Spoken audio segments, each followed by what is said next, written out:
Submit to the High Council here on World Class Bullshitters. I'm your host, Jeff of World Class Bullshitters. And with me tonight is Tom from Midnight's Edge After Dark. Hell. And all the way from Comics Division. What's up, everybody? How you guys doing?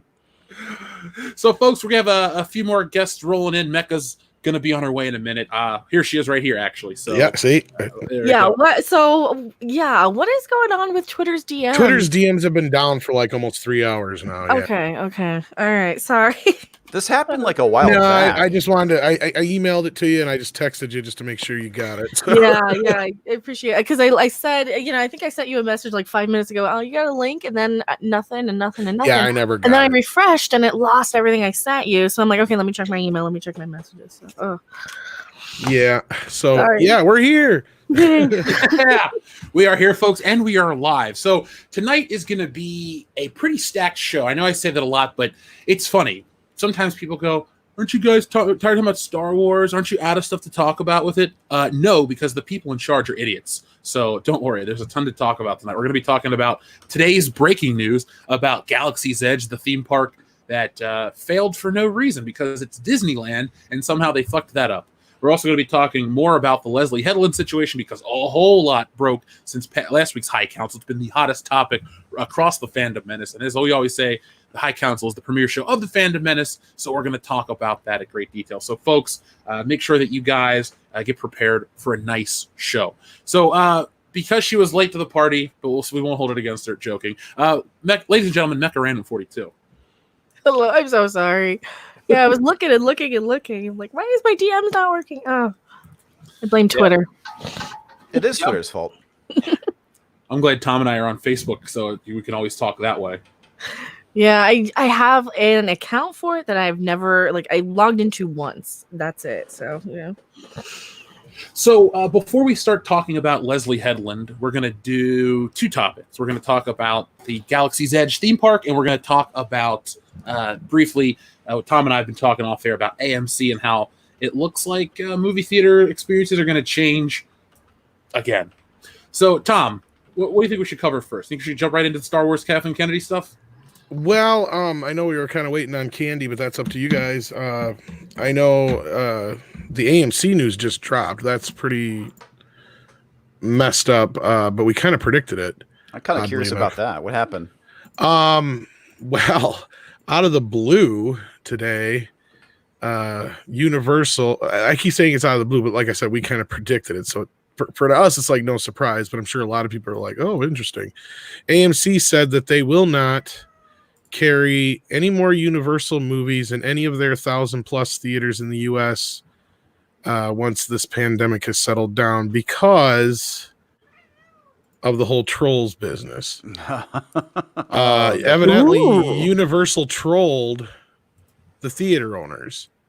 And we kind of covered this, like I said, but the short version is the reason that the theaters didn't have a problem at first with Trolls going to streaming and a few of the movies going to streaming instead of going to theaters was, they were under the idea that obviously once this ended, all the tentpole movies were coming to theaters. Nothing else was going to change.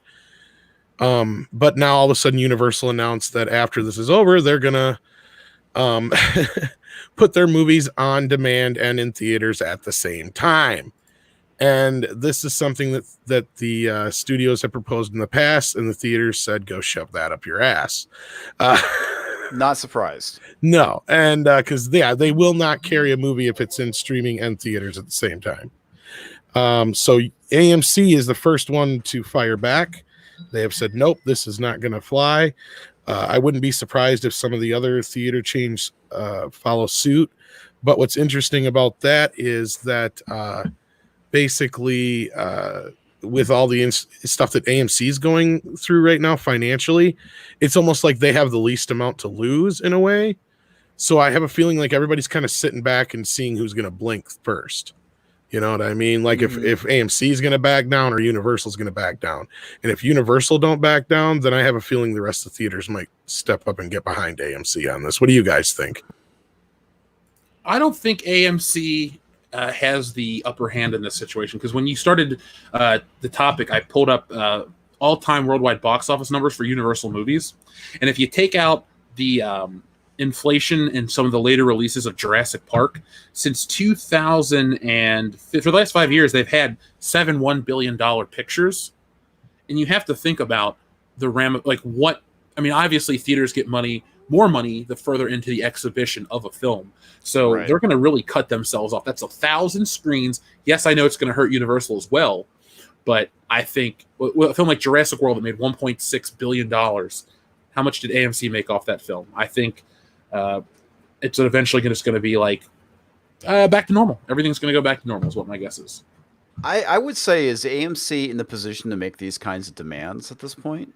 I don't think they are. I mean, they're hurting pretty bad. That's what I'm saying here, is it's kind of an interesting move. And on the surface, it's like, what do they got to lose and what have they got to gain?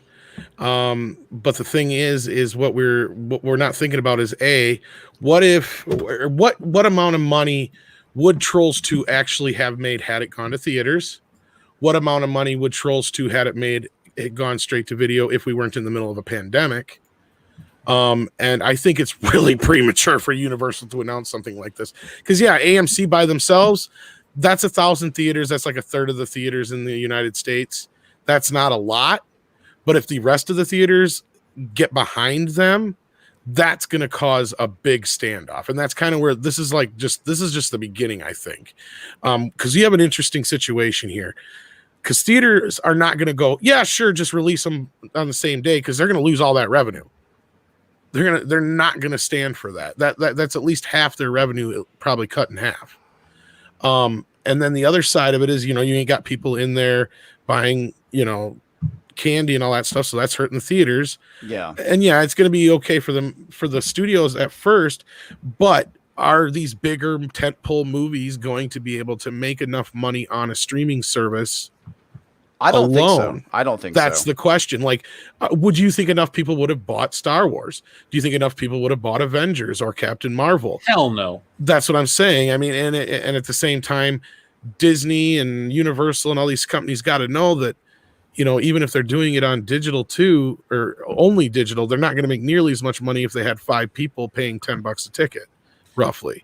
Well, I'll say this: as opposed to one household. No, I mean, I know it's an interesting kind of topic. Go ahead. Sorry. What I was gonna say is, like, realistically, I think Star Wars would have, like, there's articles talking about how Star Wars was a failure at $1 billion.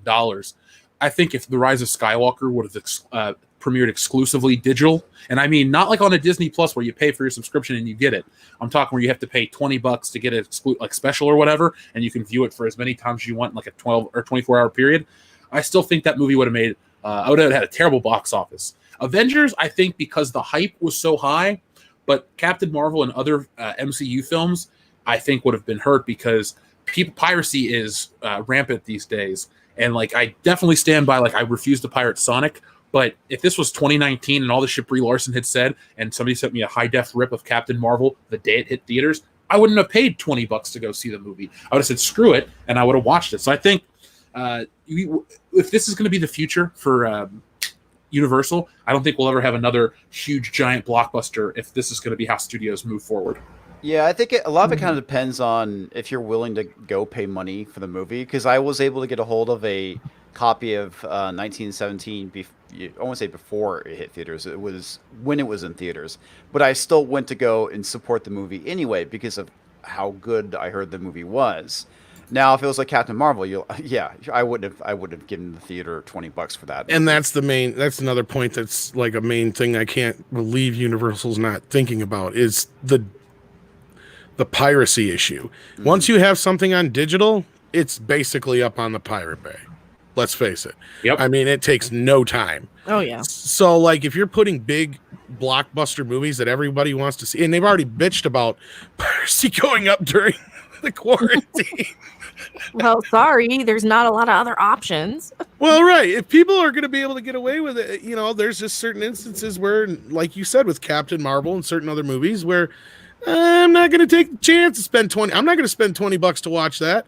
It's a little bit easier to swallow paying $10 or $7 at the theater than it is to pay $20. I don't care how many people are watching it with me. Not only that, it's like I'm not going to pay $20 to review Dark Fate because I heard how terrible that movie was. Right. I'd rather I mean, I don't even condone it, but yeah. Link and it's already just up on a site somewhere. Well, right. There's even options that you don't have to go through the torrenting or whatever. So, I mean, it's a situation where I'm not so sure Universal thought this through. And I get where you're coming from, Jeff. Like, AMC's got nothing to stand on. But I think they're really, like, taking... And that's why I think they jumped to this position right away. Because they've got nothing to lose at this point. And if the theaters do this, then they are basically dead in the water. But what I think will happen is I don't think it's going to go down the way the studios want it to. We'll lose all the theaters in the end, but then they're not going to make the kind of money, I think, down the road that they're expecting to make. So we're just going to see movies get shittier and shittier, I think. And that's the other bit of this. Sure, you can put all the movies you want out on digital instead of theaters, but they have to be good movies. And that speaks to the whole point about, like we were just saying, with like Captain Marvel and Birds of Prey and Terminator Dark Fate. Nobody would pay to see these movies normally. I think if you kill the theaters, you're going to kill Hollywood too, because they are so reliant on theaters. It's like with digital comics. Do we know what the numbers are? No, because nobody shares them. So therefore, they can go and inflate the numbers prematurely or artificially, et cetera, et cetera. I think you're going to have the exact same thing happen here with movies. Well, the point I was going to ask you guys is, do you think this helps with independent creators? If let's just play the doomsday scenario briefly, that we don't have the theatrical experience. Studios don't want to take the risk, so everything's a smaller budget. Actors, I guess, would have to take cuts. Do you think we're now in a situation where something like a Clerks has a better footing? I think so. Speaking. Yeah, I think so. Potentially, but I already thought like YouTube would be the place for that, but the studios have shunned YouTube so badly. Like, because, look at how music changed when Napster came about. You went from the whole the music industry fell apart, and then the power went back to the creators. So now YouTube and other avenues make these people like Billie Eilish, and even all the way back to like, wasn't Taylor Swift one of those people that started on like YouTube or something like that? One of those girls was. Justin Bieber was, I think. Justin Bieber is another example. That's what I'm saying. So like and whether you like them or not, it's put the power back into the hands of the artists compared to what it has been for the last 50, 60, 70 years since rock and roll was invented. You know what I mean? As opposed to like the movie industry, I thought, okay, the next step for the movie industry is they're going to definitely start pulling people in from YouTube because all this talent and all these great fan films and stuff. Well, no, instead they turned down. They did to a point. With a few, but then but otherwise they've turned on them, like the Star Trek situation where they turned down the fan films. The only thing I can think of offhand where fans have actually gotten involved with the movies per se is like George Lucas brought on the droid guys, those guys who get together on the weekends and have like droid conventions, because those guys got so much better at building the droids than his own people that he brought them in for the prequels to build the droids and so on. So I mean, those kind of things I know about. But like, I'm hard pressed to think of too many other people that have gotten famous off of YouTube and just being filmmakers. None that I can think of. There isn't a whole lot, but there's the guy who did District 9, and he was discovered off of YouTube because you're talking about Neil Blomkamp. Yeah, Blomkamp. Neil Okay, Blomkamp, thank you. Yeah, he did a bunch of Halo fan films, and they were amazing. And he did his like initial District 9 on YouTube as well. And so, I mean, there are some people that do get discovered because of YouTube because they're just that phenomenal. But I think that time period has kind of passed because the winds of change came about, and suddenly, like with Paramount shutting down all the Star Trek fan films. I mean, that used to be a thing where it wasn't a big deal. And the same thing with Lucas. Lucas encouraged people to make Star Wars fan films. And now that we have these greedy corporations in charge of everything, they just want to shut everything down because they realize that the fans are creating better product than they are. And I think that's really what the issue is. Yeah, I think you're right on that one. They don't want people to know that they're not competent, because if they market a movie the right way and call us all a bunch of names, people are just going to think and assume that they're better than they are. Yeah. Yeah, and like I said, though, Script Doctor sadly is saying Hollywood has an aversion to YouTube. And well, look at what's happened recently, though, with all of the, we're people, just the public, are kind of seeing Hollywood for what it really, really is, with their at-home preachy, Imagine singing videos. And I have nothing. Yeah, I'm in prison. People are starting to see them for what they really are. I'm like, you know what? We don't need you. I can go to a YouTube channel and get some actual interaction, and they'll see my message, and they're not going to talk down to me. They're not going to be preaching at me that I'm just an islamophobe from their mansions. They're just like me, pretty much. We need a clip from Step Brothers, Jeff. Whenever we talk about the celebrities being trapped in their homes, where he goes, "This place is a fucking prison on planet bullshit." Planet bullshit. Well, I think another thing too. One of the great things about technology, as digital became more affordable, it allowed desktop musicians to be able to create music, and the same thing with filmmakers. Now that we have really good DSLRs that are damn near movie quality, an independent filmmaker can go out and make something really good, and once he starts making money, upgrade to a Red camera, which is just a phenomenal camera, and start making their own real independent films. I think as long as the technology is accessible, independent filmmaker, it just makes it easier for independent filmmakers to make films. No, you don't even need a camera. Just use your cell phone. I mean, how many iPhones can shoot pretty much high definition quality that is perfectly acceptable? People shoot music videos on it. Yeah, well, they also do have the apparatuses where you can plug it in and actually use a real lens with it. Yeah, I've seen those. Yeah, it's getting. I mean, we've even had filmmakers make movies with phones, but I mean, on the other end of it, if Jeff, if the way you first started, if you're right, and this is it, like, let's just say, playing devil's advocate, this crap stretches clear into the winter time. I know there's a lot of people thinking things are going to reopen soon, but I'm not so sure about that either, because we're hearing about all kinds of resurgences in other places, so it's hard to say. Let's say this does last this long. Unless they get bailed out by the government, theaters are dead. Okay, so in that case, then it doesn't even fucking matter. And that's why I was curious why Universal would even play this card.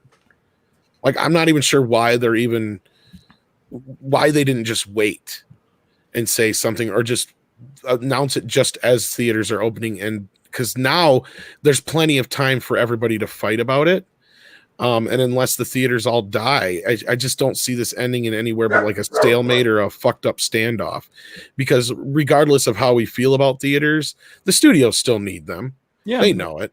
And regardless about how the theaters feel, we don't need them. We have, like you guys are just saying, not just do we have the technology to make our own movies at home now, we can basically build a theater in our home for just over $1,000 or so bucks, maybe $2,000-$3,000 if you really want to get fancy. So I mean, we're in a day and age where you can get a 4K projector, a Dolby Atmos DTS:X home theater system, and all that goodness, and you don't have to ever go to the theater again, but go downstairs to your basement or wherever you got it set. You know what I mean? Like, it's kind of a strange place we're at. And if this wasn't going on right now, nothing would be any different. But it's going to be interesting to see how long this lasts, and how some of these businesses wind up on the other end of the tunnel, because we already know comics are dead. Comic book industry is dead. All the comic book stores are pretty much going to die. I've already been hearing from people who've been doing reports on stores in their area that are closed for good. Like this one guy was just telling me about, sounds like they're basically selling everything that's worth selling on eBay, and they closed their doors. Oh man, that's tragic. I need to check out my shop. I know that Texas is beginning to reopen at the beginning of the month, this Friday, so it should be interesting. Yeah, some places are opening capacity, like parks and shit around here. Yeah, so I don't know. It's going to be interesting to see how things go, and I haven't checked their Facebook page to see if they announced anything. But like I said, my shop is owned by a guy that does other stuff, so he could afford, and I say that in quotes, to keep it open if things, do go south. And the majority of where they get their income from is actually not comics. It's, collectible toys, games, cards, statues, etc. Well, yeah, all that's changed now. I mean, that's the thing. That's the only way you can survive as a comic shop now, sadly. Right. And we're getting a hit on two fronts because the physical media is dying too, and I know most of us here are fans of it. Mecca not so much just because of the space of it, but she has lots of it, as you can see. I like it when I have the money for it. Yeah, absolutely, and when it's worth buying. But I'm kind of at the point where nothing's really worth buying anymore. To a point, I get that, but yeah, I mean, it's going to be weird in a few years that digital. I don't want to live in a world where digital is my only fucking choice. Yeah, same here, dude. That I find pretty scary because of what Disney's been doing, where they're going at it the mermaid's butt out of Splash and all the other stuff where they've like removed they removed guns and put walkie-talkies in their hands. I think that was like E.T. Oh yeah, back in the day. Yeah, luckily though, Spielberg got a better head of himself and he's never released that version again. But yeah, oh, wow. Oh, that's good. I'm glad to hear that. Yeah, as far as it don't like that going on DVD, so. Yeah, I know it's totally true though. That's the problem and we're at the mercy and even the Star Wars, look at that.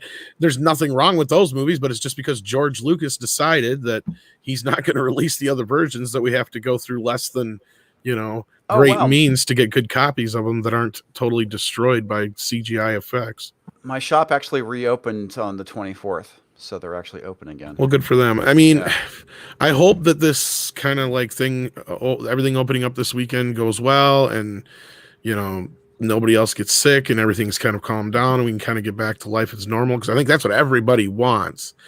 But I just hope it's not premature. And as far as this story goes, because I'm sure you're going to want to jump onto some super chats here, Jeff, before we get going on. But I know you don't want to talk about this probably too much more because we got so much shit to get into. Yeah, it's one of those nights. But yeah, look forward to our video. Rob's working on the writing of it right now. We've been working on it a few days, and all this happened, and kind of glad we didn't get it done before this because, yeah, this was good that we got this in at the last minute in this video. So it changes the whole view of the whole thing actually. So look, hopefully you guys can see that either tomorrow or the next day, hopefully. When it comes to this kind of stuff, I usually just defer to you guys. Like I told you many times, I've been watching your stuff for a long time, so I never really dive into it outside of podcast discussions. So I'll be looking for my news there. But with this, a lot of times when it comes to the stuff we cover, we're not a part of it per se, but we're like reporting on it. We're doing our thing. I'm just watching all of this from the sidelines as a fan of movie theaters and just thinking to myself, well, this is it. And how is it going to change and stuff like that? So this is one of the few topics that we've covered extensively throughout our channels that I still feel removed from as like from a consumer standpoint, where it's just all about, how it affects me in that way. So this is one of the weirdest.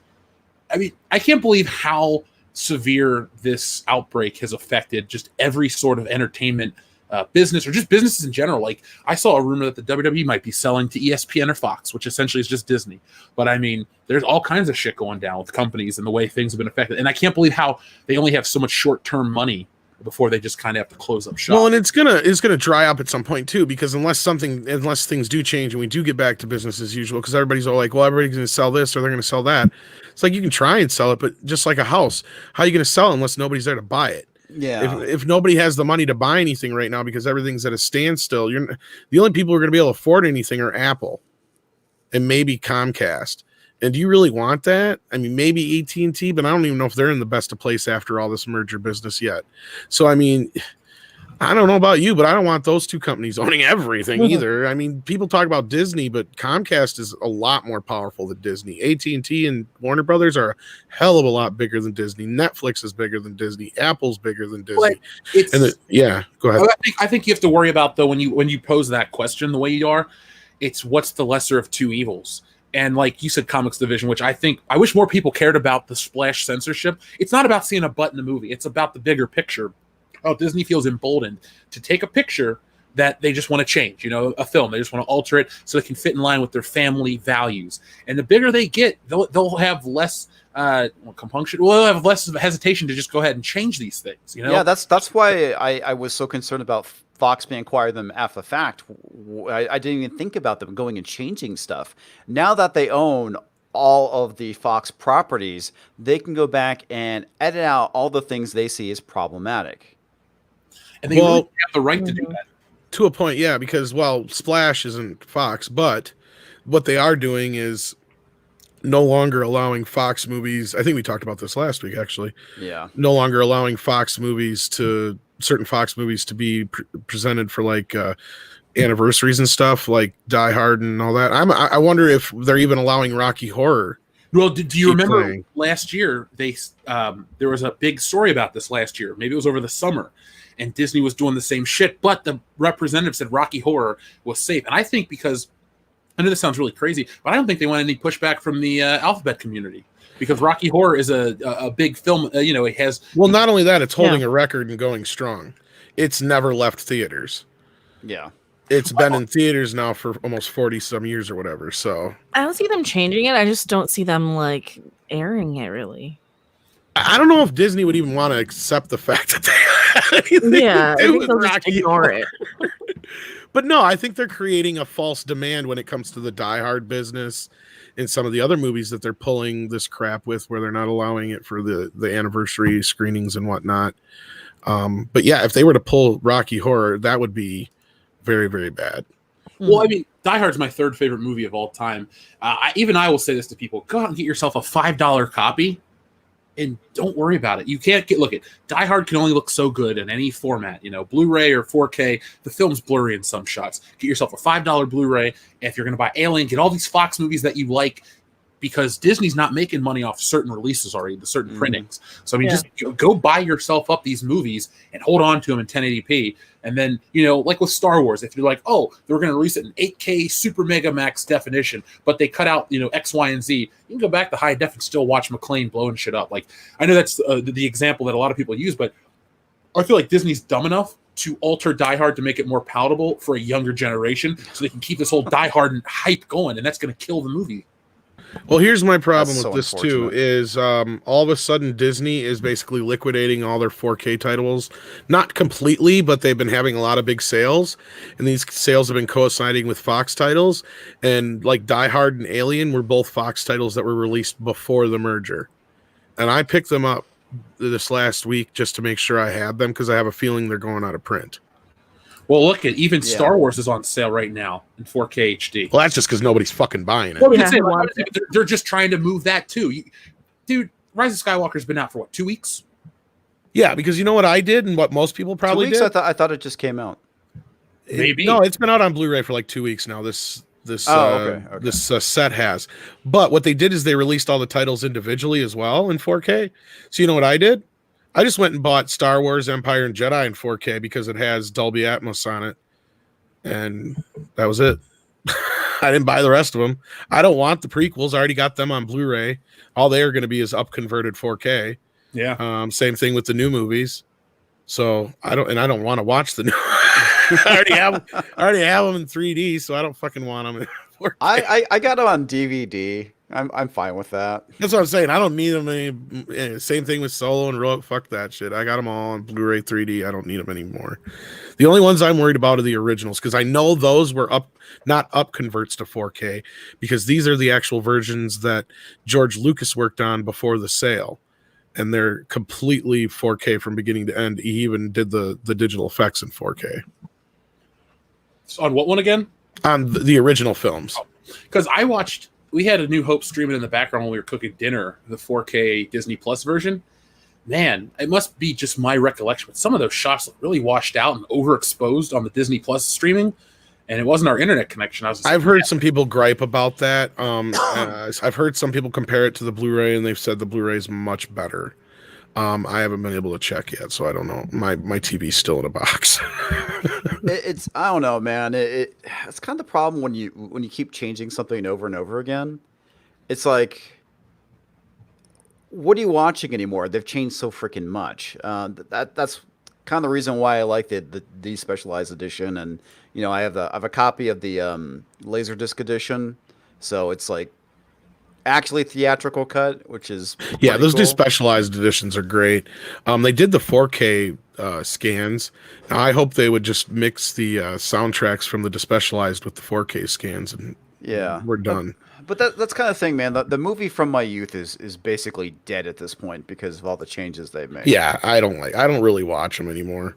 Like, I'll probably watch these once, maybe. That's it. Just like I said, just because, and that's it. Before we get into the next subject, just for the audience, our next subject's going to be Kathleen Kennedy and the Lucasfilm, or the decision to make Galaxy's Edge based off the sequel trilogy instead of the original trilogy, which is probably the dumbest decision made in a long time. Would you agree? Big time. That just further proves that she doesn't know what she's doing as a businesswoman. It's all well and good to focus on your new fans that are coming in, but at the same time, you have to focus on the people who built your brand as well. This is why Cobra Kai is successful, and Star Wars, Star Trek, all of these older properties that are failing is because they want to just push out the old fans. Let the past die, kill it if you have to. That sort of message. Like, okay, maybe we won't come in and spend our money or bring our friends and family who might be a new fan of Star Wars. No, we're just gonna badmouth it and make YouTube channels and complain and whine, and of course we are. What do they expect? Yeah, it's funny though. Like everything we've said has been pretty close to, pretty accurate. It's just Doomcock was right. World Class Bullshitter was right. Nerdrotics was right. Midnight's Edge was right. Do I need to go on? Geeks and Gamers was right. I can go all day. We could tell. We knew. That's the thing. We could tell. My favorite thing was, it doesn't really apply to us, but Razor Fist has this video footage he uses. It goes, "Fuck you, I was right," as he dances to a song. Every time we made some crazy, not even a crazy claim, we just made a claim that came true, I honestly think of that clip. "Fuck you, I was right. Fuck you, I was right." Like, I don't publicly put that out there, but this is my thought process. I'm like, I told you, people. Like, it's not even our fans that we're telling. It's like these people that come out of the woodwork on social media. They're like, "You guys are insane. You're making it up." And it's like, I want that clip. It's in a ton of his videos. So, Razor Fist, I've seen his shit. I don't remember that clip though. I don't know. So we have a lot of people joining us tonight. We have over 1,300 people. So, folks, do me a favor, hit that thumbs up button. Tonight, Tom is going to give us an update on our SJW cards. We get to finally show off Left Wing Duck. The funny thing is, we'd said we're going to do an update every week. Our shows just got packed, and we ended the show and forgot about it completely. So it wasn't like, I said it like 20 minutes after we ended last week. You're like, "Shit, we forgot." I'm like, "Shit, we forgot." So we're going to be showing those a little later into the stream. And tonight we got a lot of stuff to talk about. So Tom, just remind me, even if we get a little wordy on certain topics, just cut in to remind me that we got to show these about mid-show. I'll do my best. First off, our friend Girthy Guitarist SD says, "Hail High Council. My nephew has had his third brain tumor in as many years and is having another procedure. Asking for help on GoFundMe. Hashtag Tanner Strong, Idaho. Thanks." Let me find it real quick. I'll tweet out the link for you. No problem. You got it? Okay. Or could you do it while I read these? Yeah. What is it? Tyler, Idaho? Tanner Strong. I'm sorry. And then Idaho. Tanner Strong, Idaho. Sorry about that. Cruising Through Time says, "Hail High Council. Thank you for making my life as a trucker on the road way more enjoyable. Please keep up the laughs and the quality entertainment." Well, Cruising Through Time, we will. Thank you very much. And you're an essential employee, so thank you for doing what you do. I was reading an article about food supply shortage, and I was thinking, oh, shit, here we go. So we might, hopefully, we're at the tail end of all this stuff, but if not. I'm hearing people saying that you've got to build up an immune system, so who knows what they're going to do.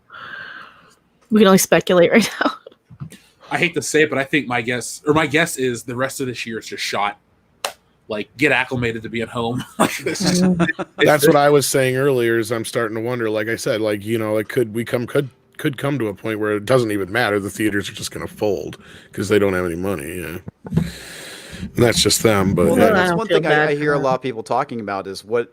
You got to weigh the damage being caused by the virus versus the damage being caused by shutting down the economy. Either which way, people are going to get screwed, and people are going to die as a result.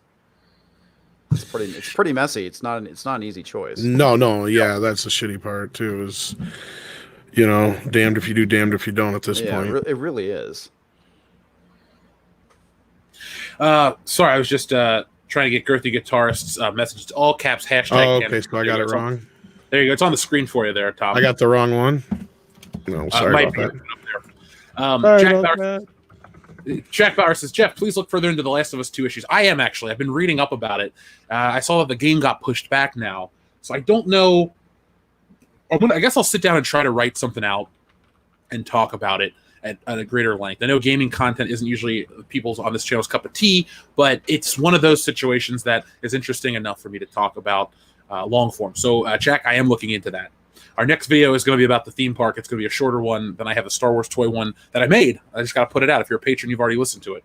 And then, anyway, though, I am looking into it. Jack. Matt G says, they had plans for original trilogy Galaxy's Edge, but not prequel trilogy.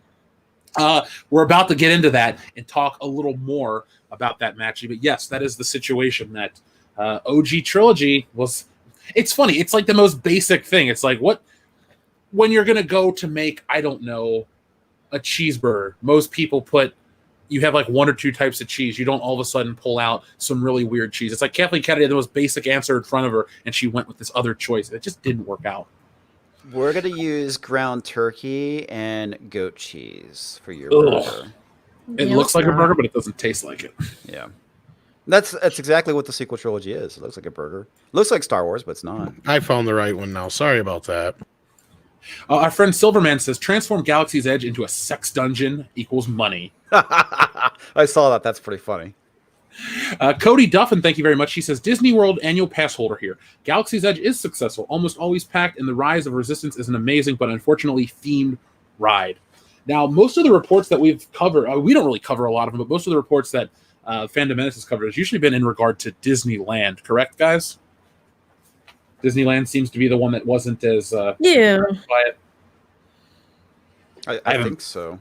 I haven't been to Florida in years. I've never been the biggest theme park guy. I have a Universal Pass now that I live right by it, but years have gone by without me going to a theme park. So, I mean, if you're enjoying it, Cody, that's what all this is about. Is that you enjoy it? That's important.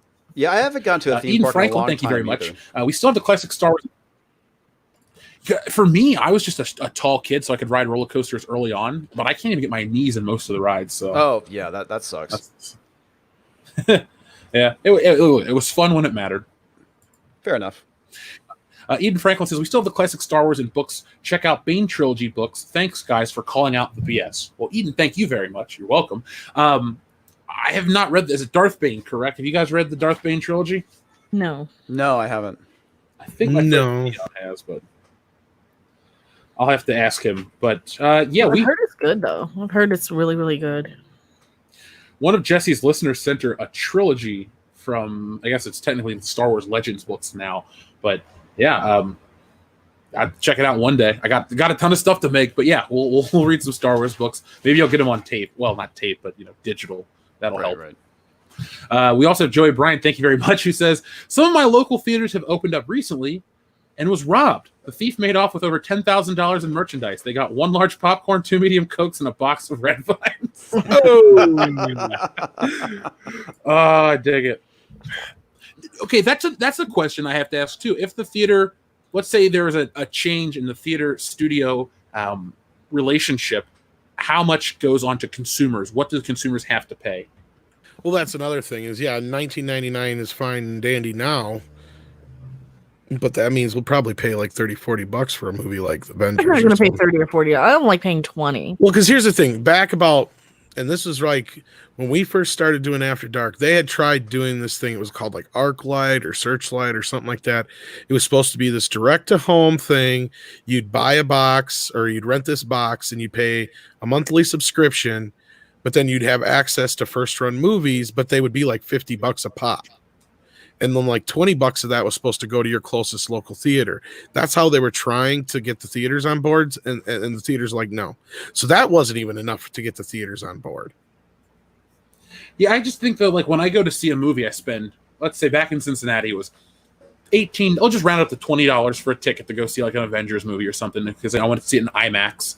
So $20 for that. Then you got another, $15 on popcorn. And then we had to pay to park at the AMC that right.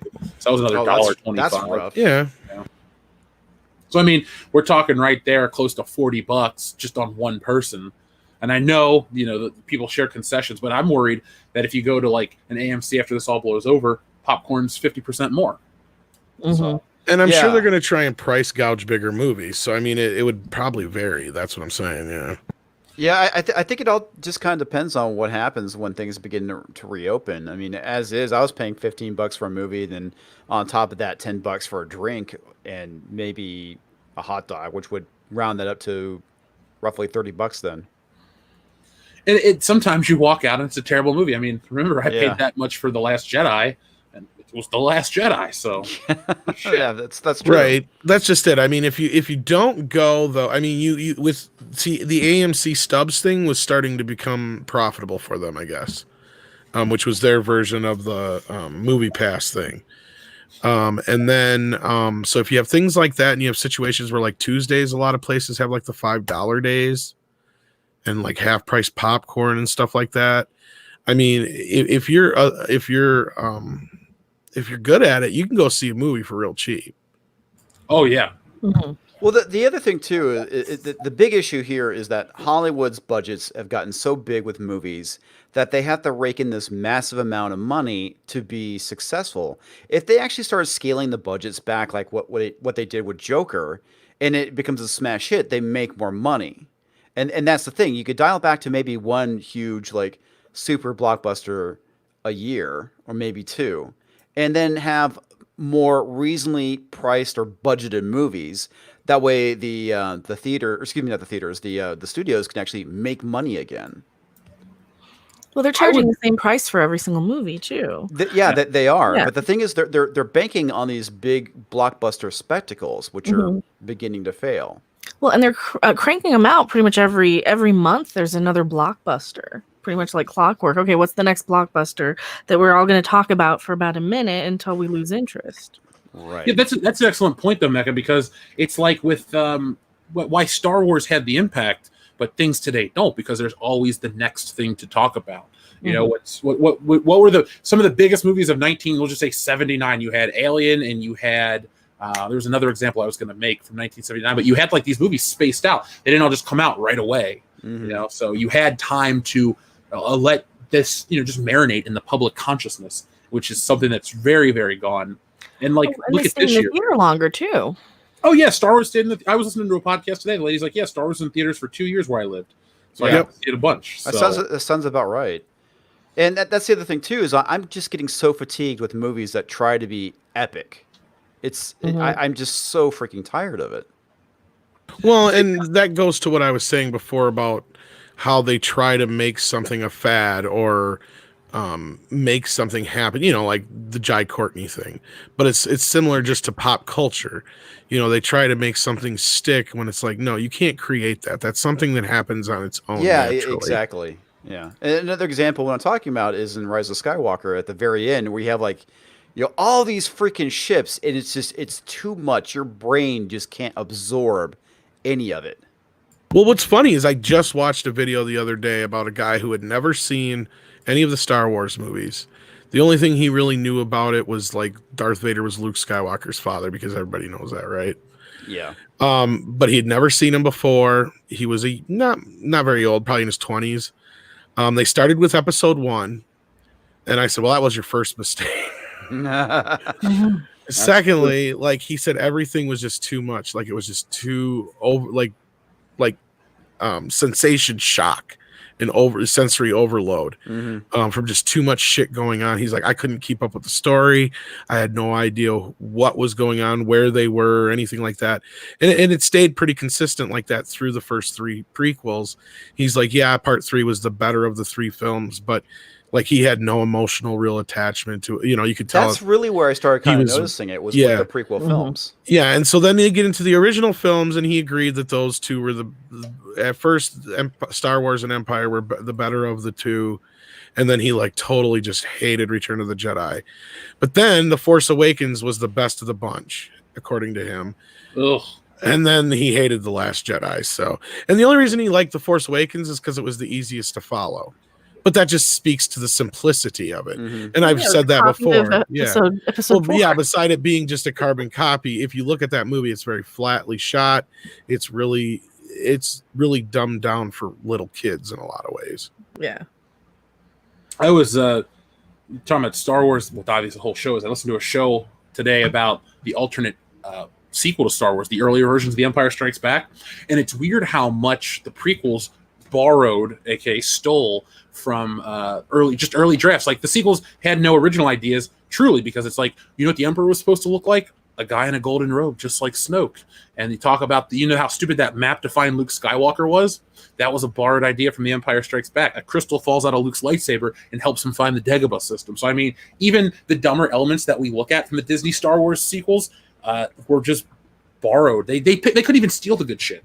Well, Well, there like is- with Rebels, they ripped off the original version of Han Solo and made that one character I'm totally blanking on. In Rebels? Yeah, in Rebels, the alien that was voiced by. The one What's that his name? looked like the original version of Chewbacca. No, it Oh, wasn't you're talking about Chewbacca. It was actually that was supposed to be Han Solo, Yeah, the green one. the green one. Yeah, the green one, but I thought there was the other one that looked like the original version of Chewbacca too. Maybe I'm getting the two mixed. But hi, Geeky Candy, how you doing?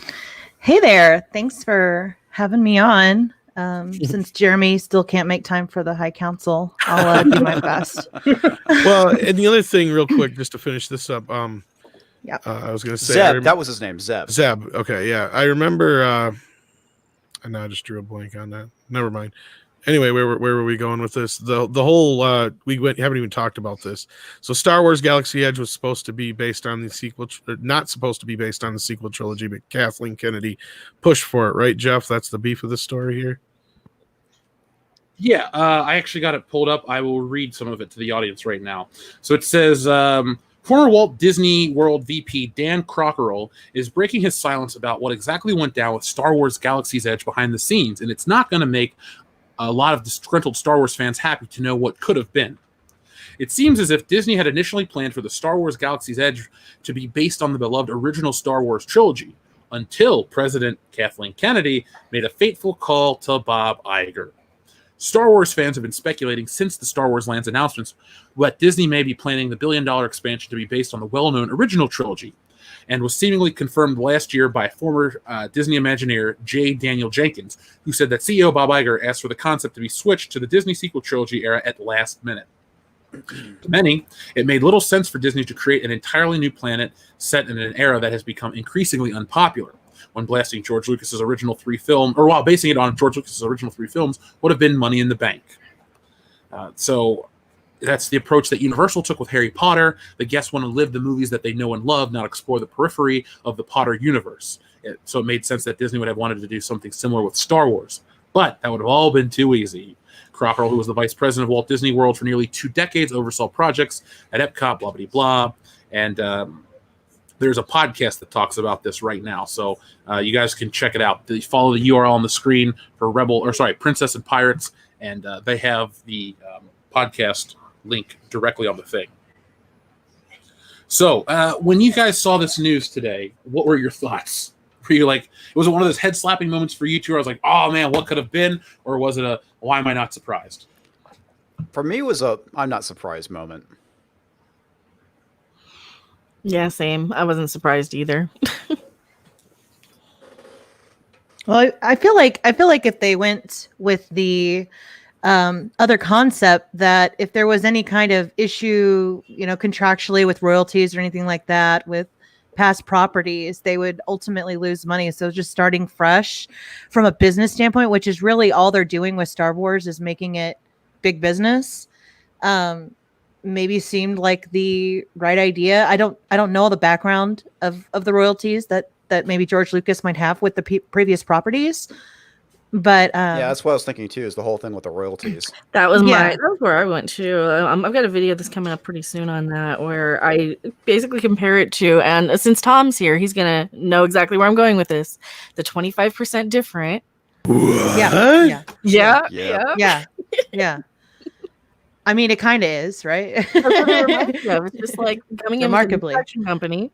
They're coming in with a bad robot, and what happens? They come in and they change it just to get a piece of the profit, and they move on to the next thing. Same with Secret Hideout. Same with all these people. So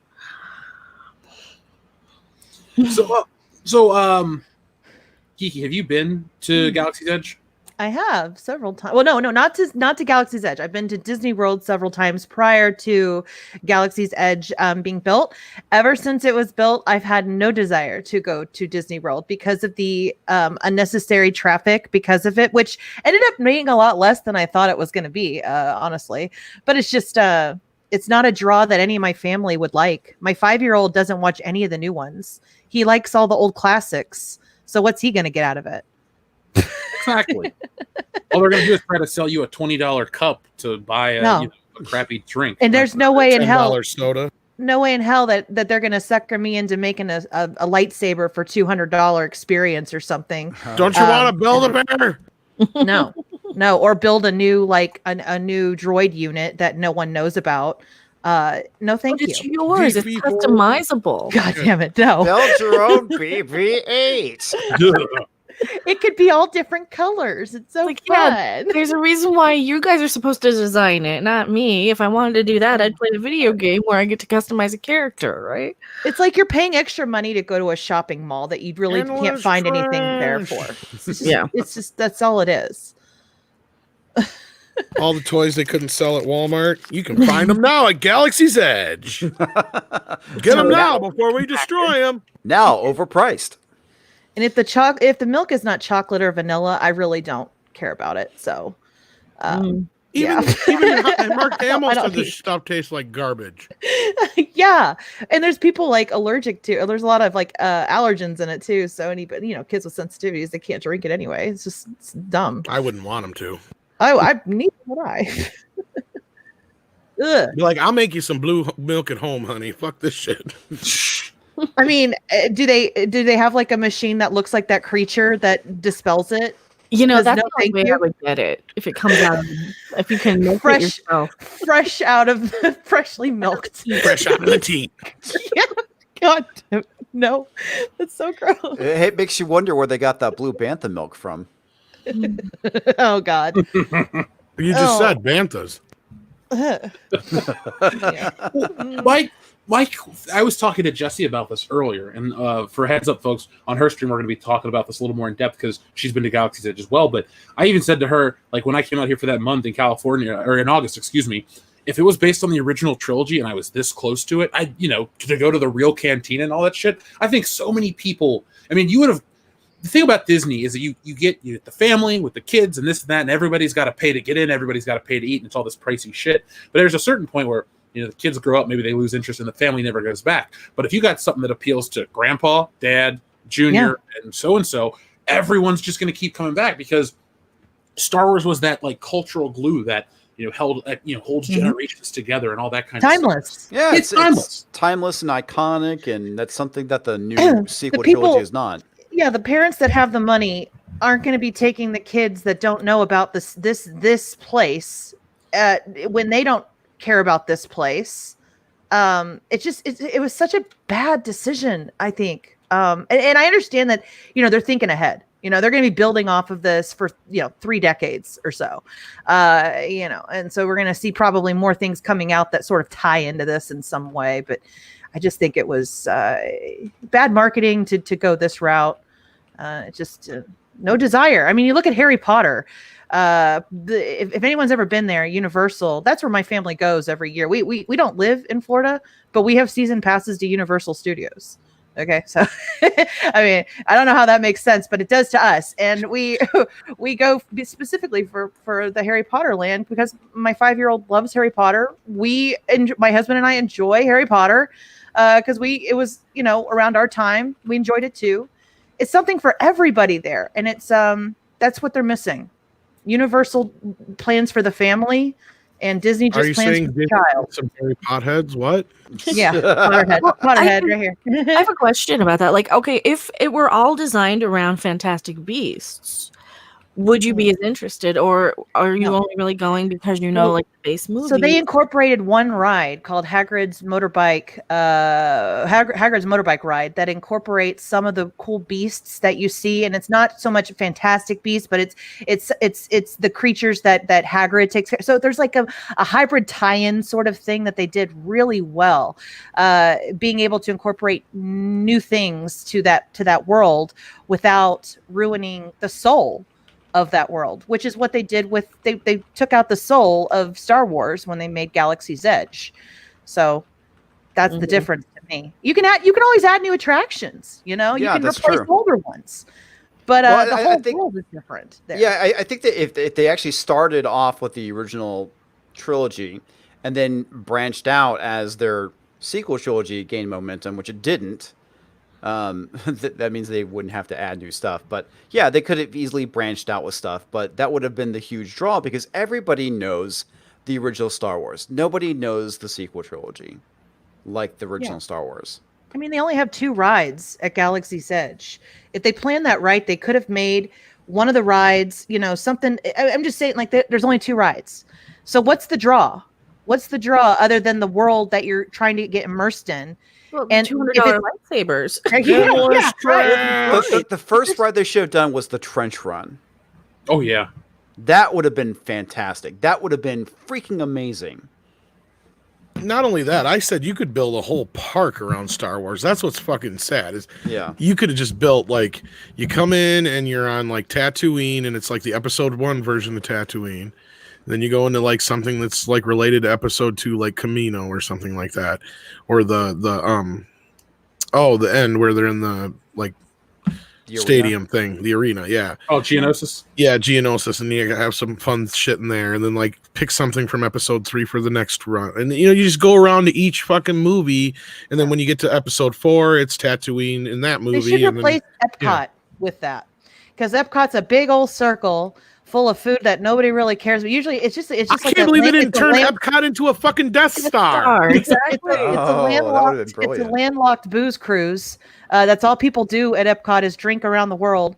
I'm just saying that I feel like that could have been such a wiser choice just to build around there because it's got a ton of space there. And if you're gonna go to a bar, who doesn't want to go to the Mos Eisley Cantina? Exactly.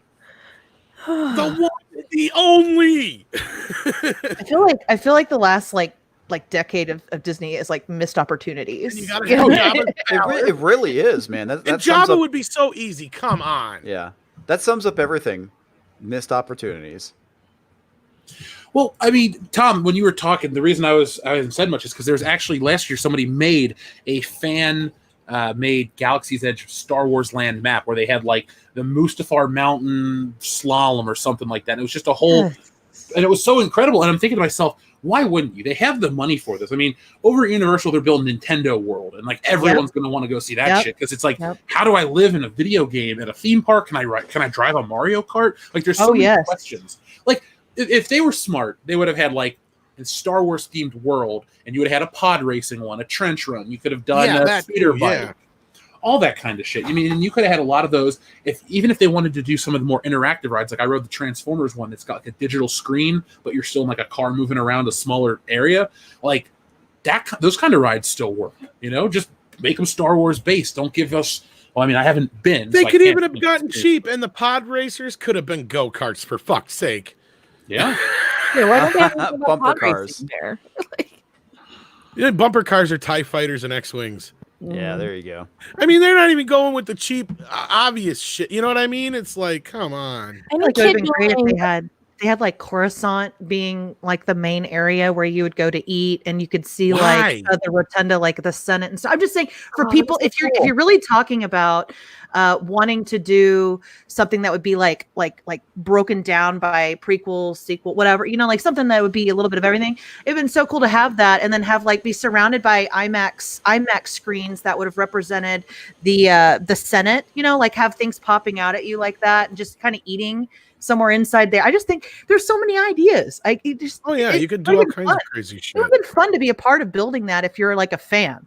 But I feel like there were no fans involved in this. It was just people looking at a budget and, where do we go in 30 years from now, and not include, forget what it's sad. It's really sad. Well, I don't even know how, like we brought up the point about thinking about 30 years from now, we're what, 6 months basically removed from the rise of Skywalker, and everyone's moved on from that. I mean, fairly recently, you've had like we're talking last weekend we all talked about the 1 year anniversary of Avengers Endgame, Nobody talks about anniversaries of Disney Star Wars flicks. I mean, you know, if Kathleen Kennedy's whole point was, I'm thinking about the future of the brand and all the new kids that are going to come in and X, Y, and Z, it's like, lady, they don't like that shit. They like Minecraft and what is that other one that they play? Roblox. All that stuff. Yep. Yeah. And Fortnite. I'm saying kids are, you know, put out a Fortnite. If Disney bought Fortnite and did a Fortnite theme park and they could get it done relatively quickly, then they'd be making some serious bucks too, because that's what the next generation likes. I love Star Wars. It's my stuff.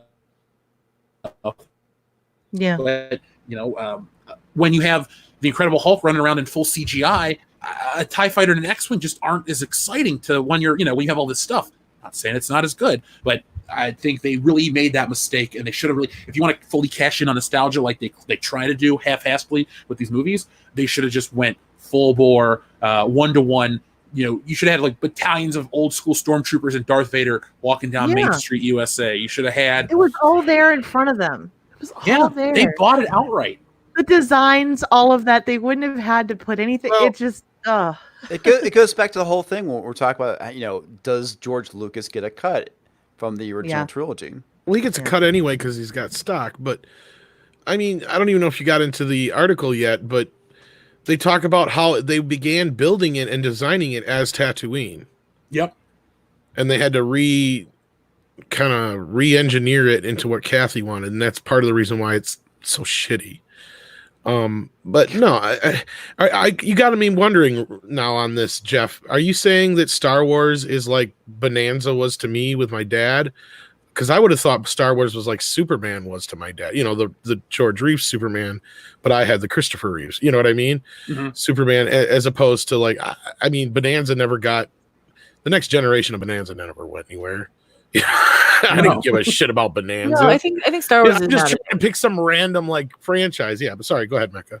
No, I think you're right. I think it is kind of out of date. It is something that it's a sign of the times. It was a cool thing for a while, and you know, they're really trying to shove in whatever fans they can get out of it, who are, I call them basically the fair weather fans. They're going to go from fandom to fandom to fandom and not really care about it. They're going to care about it, you know, just until the next movie premiere. They're going to care about it and cosplay as it, but then they're going to be off to the next thing. And there's nothing wrong with being a fan like that. You just can't support a brand and a franchise on that forever and indefinitely. Well, after watching that video, I want to do like a controlled experiment. I want like 5 people who have never seen Star Wars, don't know jack shit about it, really.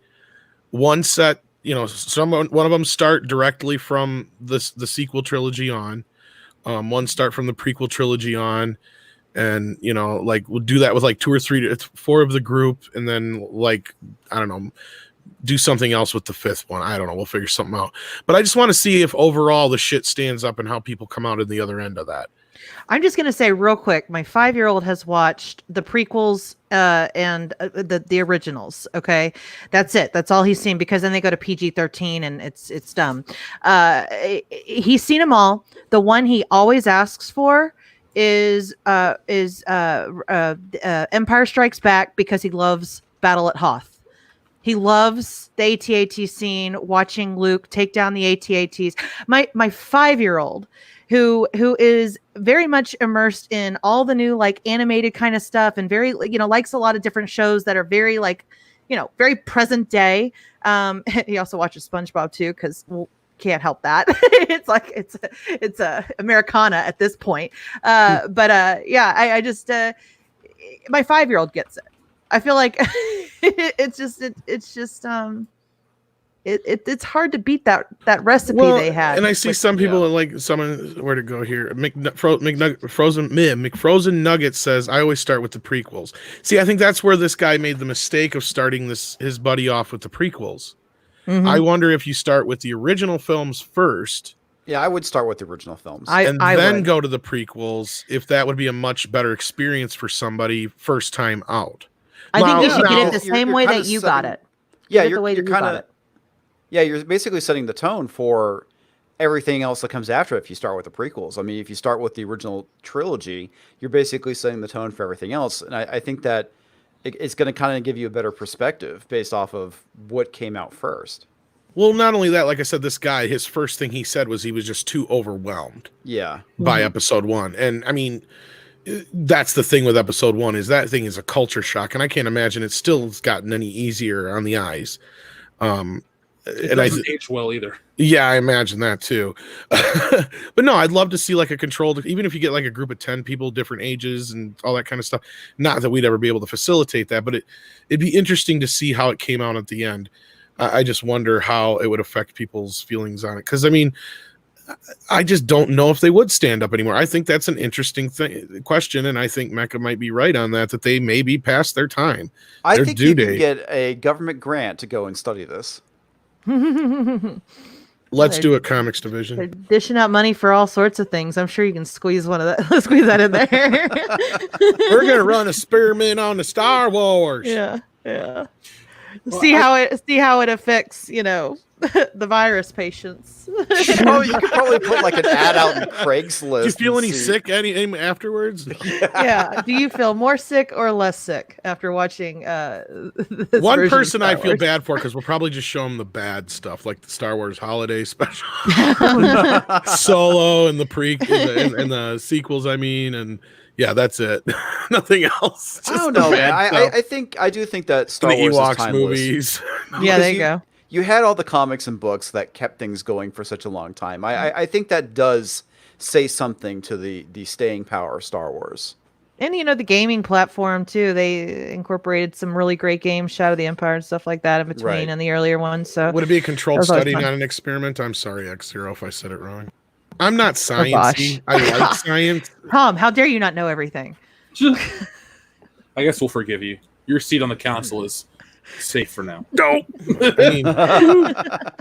One thing I do want to add about the guy, like if I was going to introduce Star Wars, I would even, if you said there were 5 control groups, I'd like to throw a 6th one in there of people you just show the first film to and say, and that's all there was, and just get their experience with that too. Well, that's my dad. He doesn't give a shit about the other movies. Like, I mean, yeah, he'll watch maybe Empire once in a while, but I've never seen him sit down really. He got pissed one time when I was insistent on renting Return of the Jedi. I remember that as a kid, and when he watched the prequels, he kept going, "So is that baby Luke?" It didn't click to him. It never. I mean, he's blonde, so kind of. My dad. No, the baby. But he just got it because it was like he thought that, I think he was thinking that Liam Neeson was playing Obi-Wan Kenobi for some reason, and it just kept throwing him off that the other guy was Obi-Wan Kenobi, but he was a kid, and this little kid, he kept saying, "Is that Luke?" And I'm like, "No, that's Luke's dad." So that's Darth Vader. I'm like, yeah. He's like, that kid ain't no Darth Vader. He's too little. Exactly. That's why he wears a voice changing helmet. Okay. And my mom, she loves Jar Jar, so she just don't. My mom just loves goofy shit. My mom watches like fucking Hallmark shit, and she laughs at just about anything. And she's like one of those as like she goes, "Oh, I watched that new Ghostbusters movie." I'm like, "Yeah, how bad was it?" I thought it was all right. I'm like, I don't even know who the fuck you are anymore. Does your mom know who you are? You came from them. Like, what the hell are you talking about? That was the worst thing that ever happened. It's like, what are you? It wasn't that bad. She goes. I'm starting to question your judgment now, Tom. No, this is my parents. This is my parents. I know. The only good taste they ever had was music, and that's mostly my dad. I mean, my dad did introduce me to like Westerns and like Clint Eastwood movies and shit like that, But my mom, she'll watch Christmas movies all fucking year round if you let her. Jesus. Well, yeah, that's what old ladies do. The Hallmark do. Christmas movies. They watch the Hallmark Channel because they're wholesome and they're funny.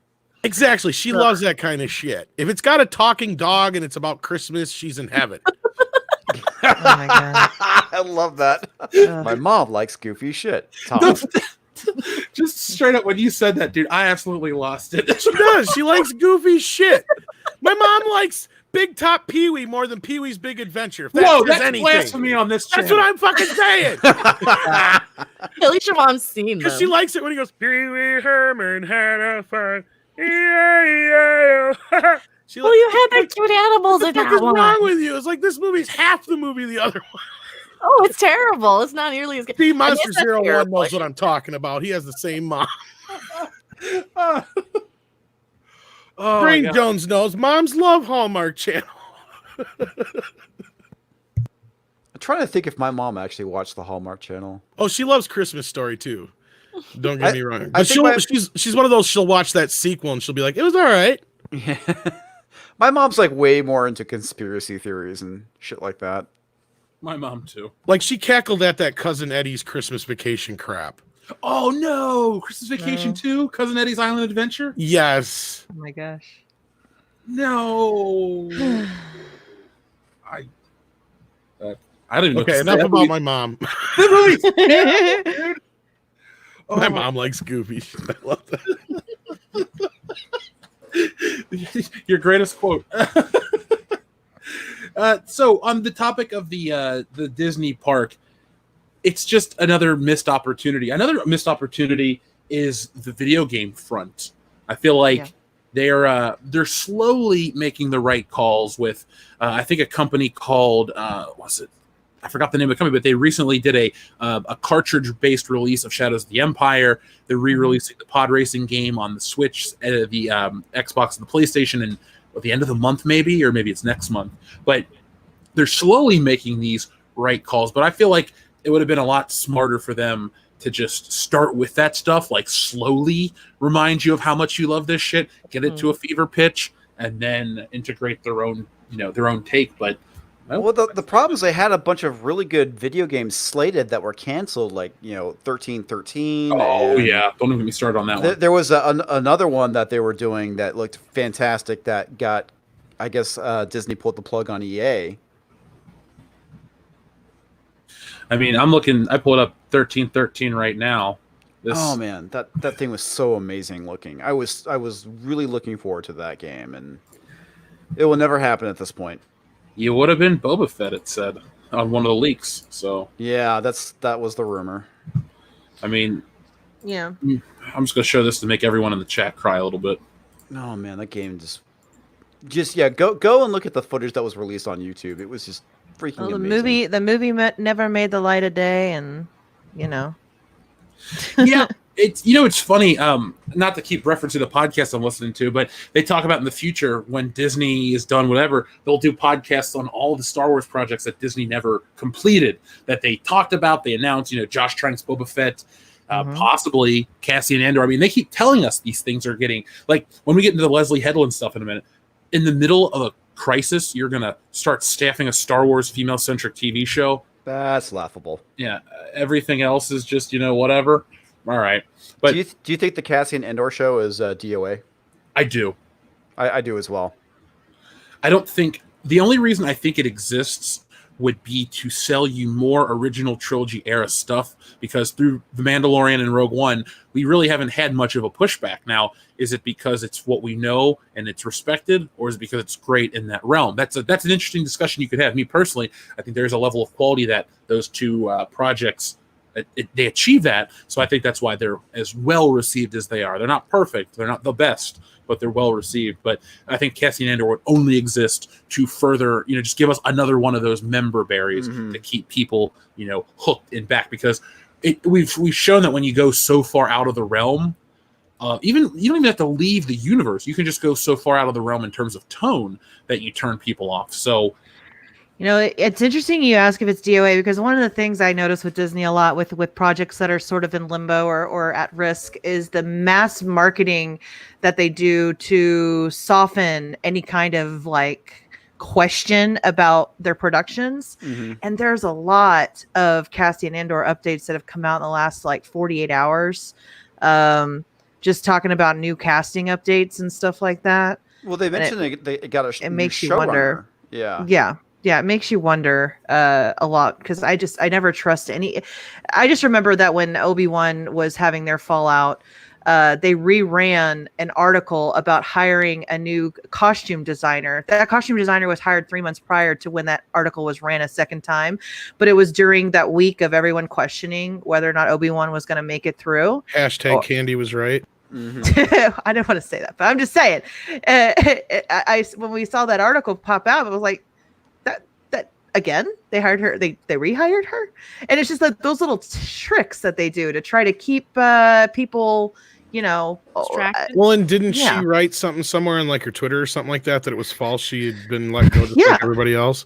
Yeah. And that kind of started the downward slope. Right. Kind of similar to what we're seeing here is it's a very odd way that this news got out. And I guess we might as well just start jumping into it then, unless you want to hit some super chats first, Jeff. That's up to you, obviously. Yeah, let me read a couple because they're backed up, and then we'll jump. Yeah, right I kind of figured.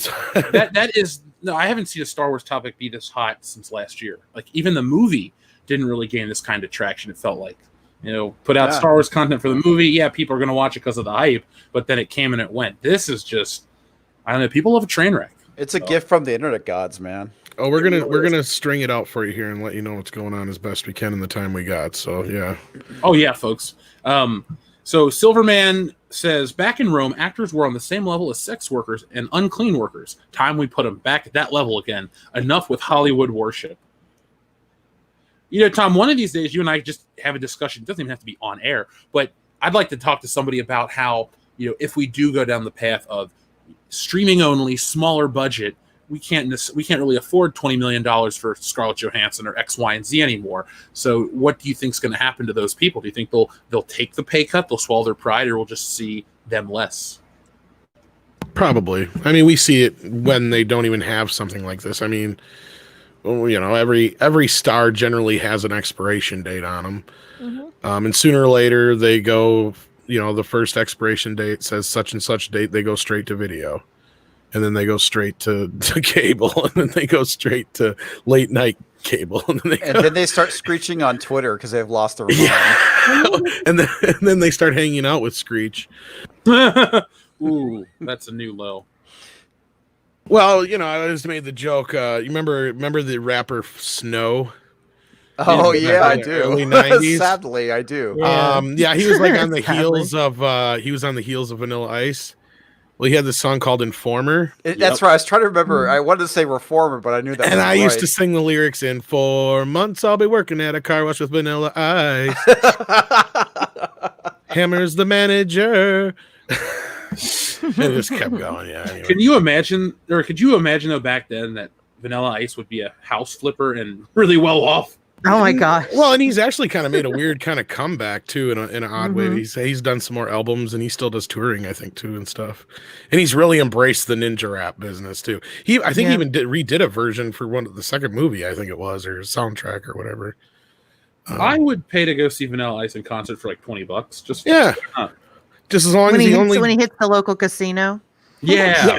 Just so long as he does those 3 songs, and I'm out.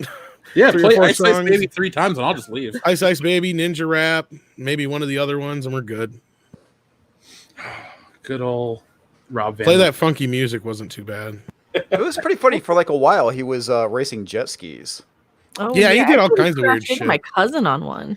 Yeah. Well, he was like really big with ICP for a while too. I don't know if you guys remember that. No, I remember ICP, but I didn't know he was big with them. Yeah, well, they talk about him on their CDs every time they talk about Whit Van Winkle or whatever. He's even on a couple of their CDs, and then he was like touring with them, I think, for a while too. Yeah, God, it's just the 90s, the era where anyone could be a star. And they start hanging out with Screech in prison. Yeah. I was on TV. Up next, we had our friend Private Halo 117 who says, I really hope this doesn't last until... Sorry. I hope it doesn't last until quit Christmas. I have 12 college. I couldn't get out of the U.S. to go back to Italy, staying at my house. 12? I couldn't imagine. Ugh. 12 people at your house because of this. Ay. Yeah. Who's going to kill who first? If it was Let's me, start it'd a pool. I'd go. Oh, I have a better photo of her if you want to. I do too, but Andre said I can't share it no more. Oh, She's a handsome woman, though. Handsome woman is exactly what I was going for with this one. Emphasis on the handsome man. Oh, I'm sorry, did I say that? Well, here, you can send it to me in the private chat, like a URL, and yeah, I'll. I got it right here for you. Here you go. Okay. Yeah, I already hosted it. we're good. Okay, so Jack Black transitioned. Okay, I'm on board here. What's going on? Well, to be fair, it's not I'm not sorry, a very I'll be common nice. photo, but she's better when she's speaking and younger. Not not that it really matters that much because what she's saying is just verbal diarrhea. But Yeah, that's a good way of putting it. Oh boy, where do we begin with this piece of work? So Hmm. actually, I want Okay, to well, you know how Luke and Leia are twins, Mhm. and they just don't know it. I think Ryan and this bitch are twins, and they just don't know it.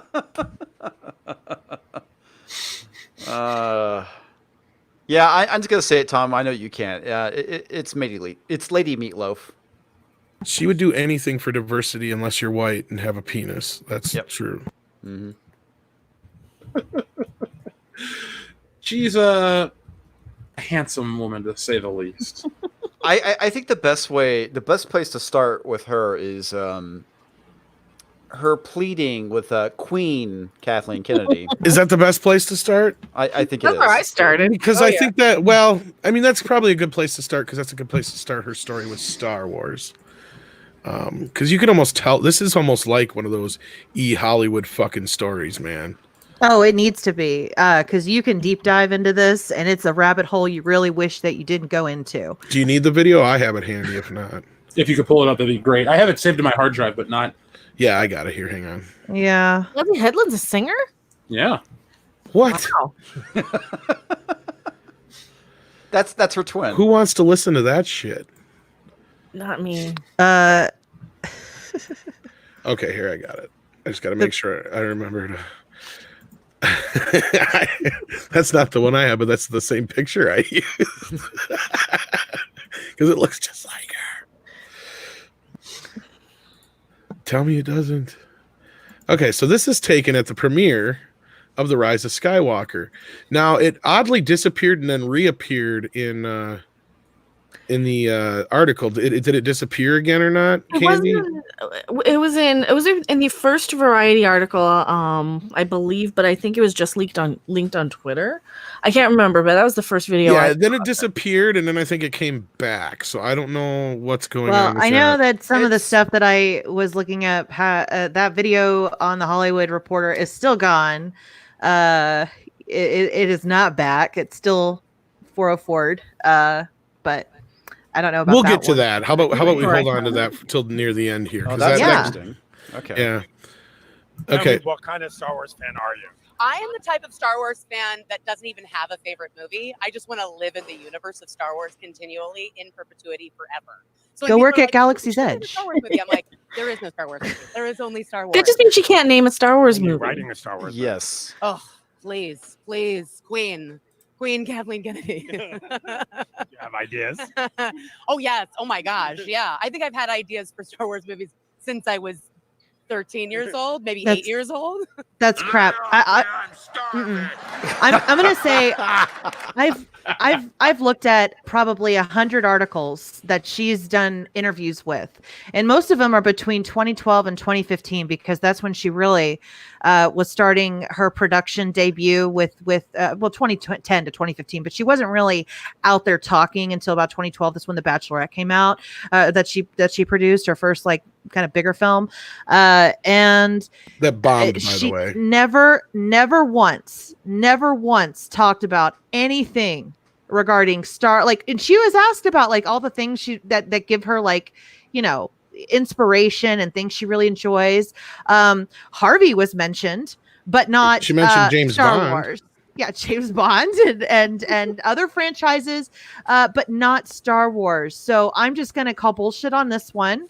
And just for starters, yeah. The analogy I used is like saying, hey, comics division, I heard you really like My Little Pony. Which is your favorite pony? Well, you know what? I like them all. I just can't simply pick a pony. It's pretty pink one. obvious. Yeah, it's pretty. I see what you did there. It's pretty obvious she knows nothing about Star Wars, just like I know nothing about My Little Pony. Is there a blue one? I'll pick the blue one.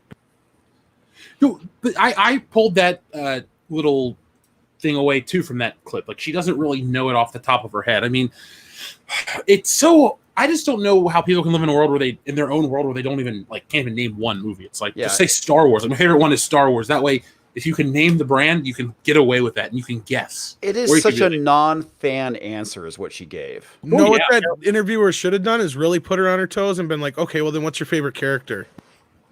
Well, I just like them all. They're all so amazing, and what's the female in the last one? Yeah, I like the Queen.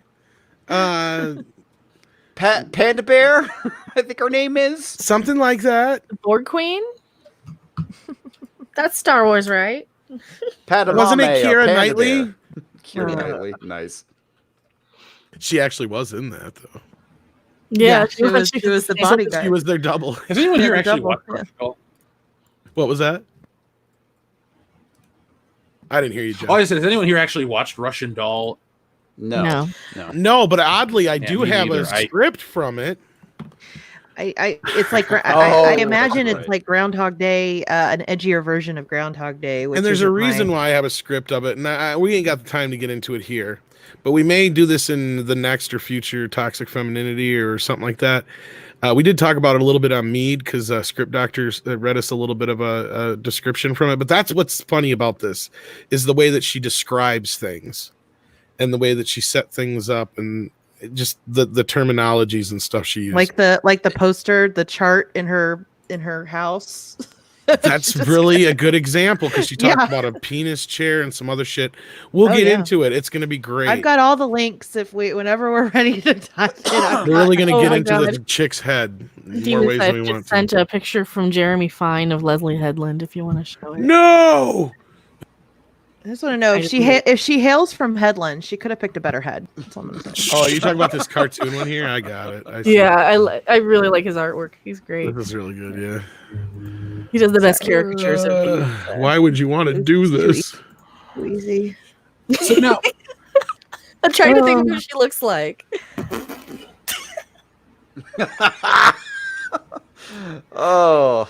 It's like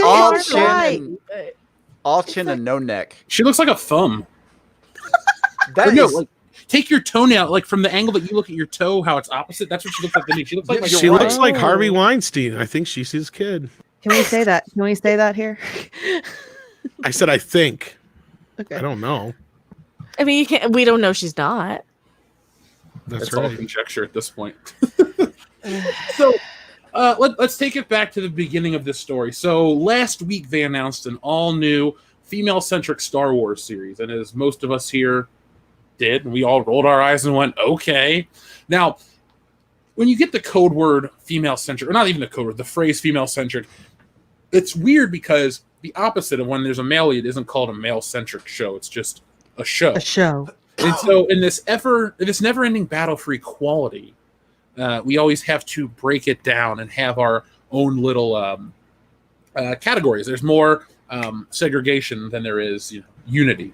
So I heard that news and I thought to myself, oh God, this is going to be awesome because we're just going to make more content about it. But I also had the thought, is this show ever going to get out there? Now, Mecca, what were your thoughts when you first heard this news? Here we go again. Here we go. Didn't they learn anything last time? Did they not learn from the last? Have they not been listening? What the crap? We know they have. That's for sure. Because because we're getting name dropped by J.J. Abrams for Phantom Menace. Yeah, but seriously, they don't care. They just don't care anymore. They're just trolling us. Oh my God, I just got tagged in this picture of her. I'm saving it. Thank you, Demon Sight Skywalker. You are appreciated.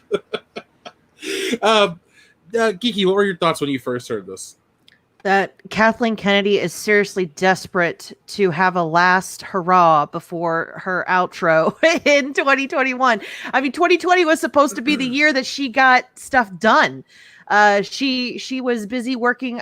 She was trying to get Obi-Wan. She tried. I don't know if she's going to be a big part of it moving forward, but she tried. And we've got Cassian. She was just off the set of there a month and a half ago.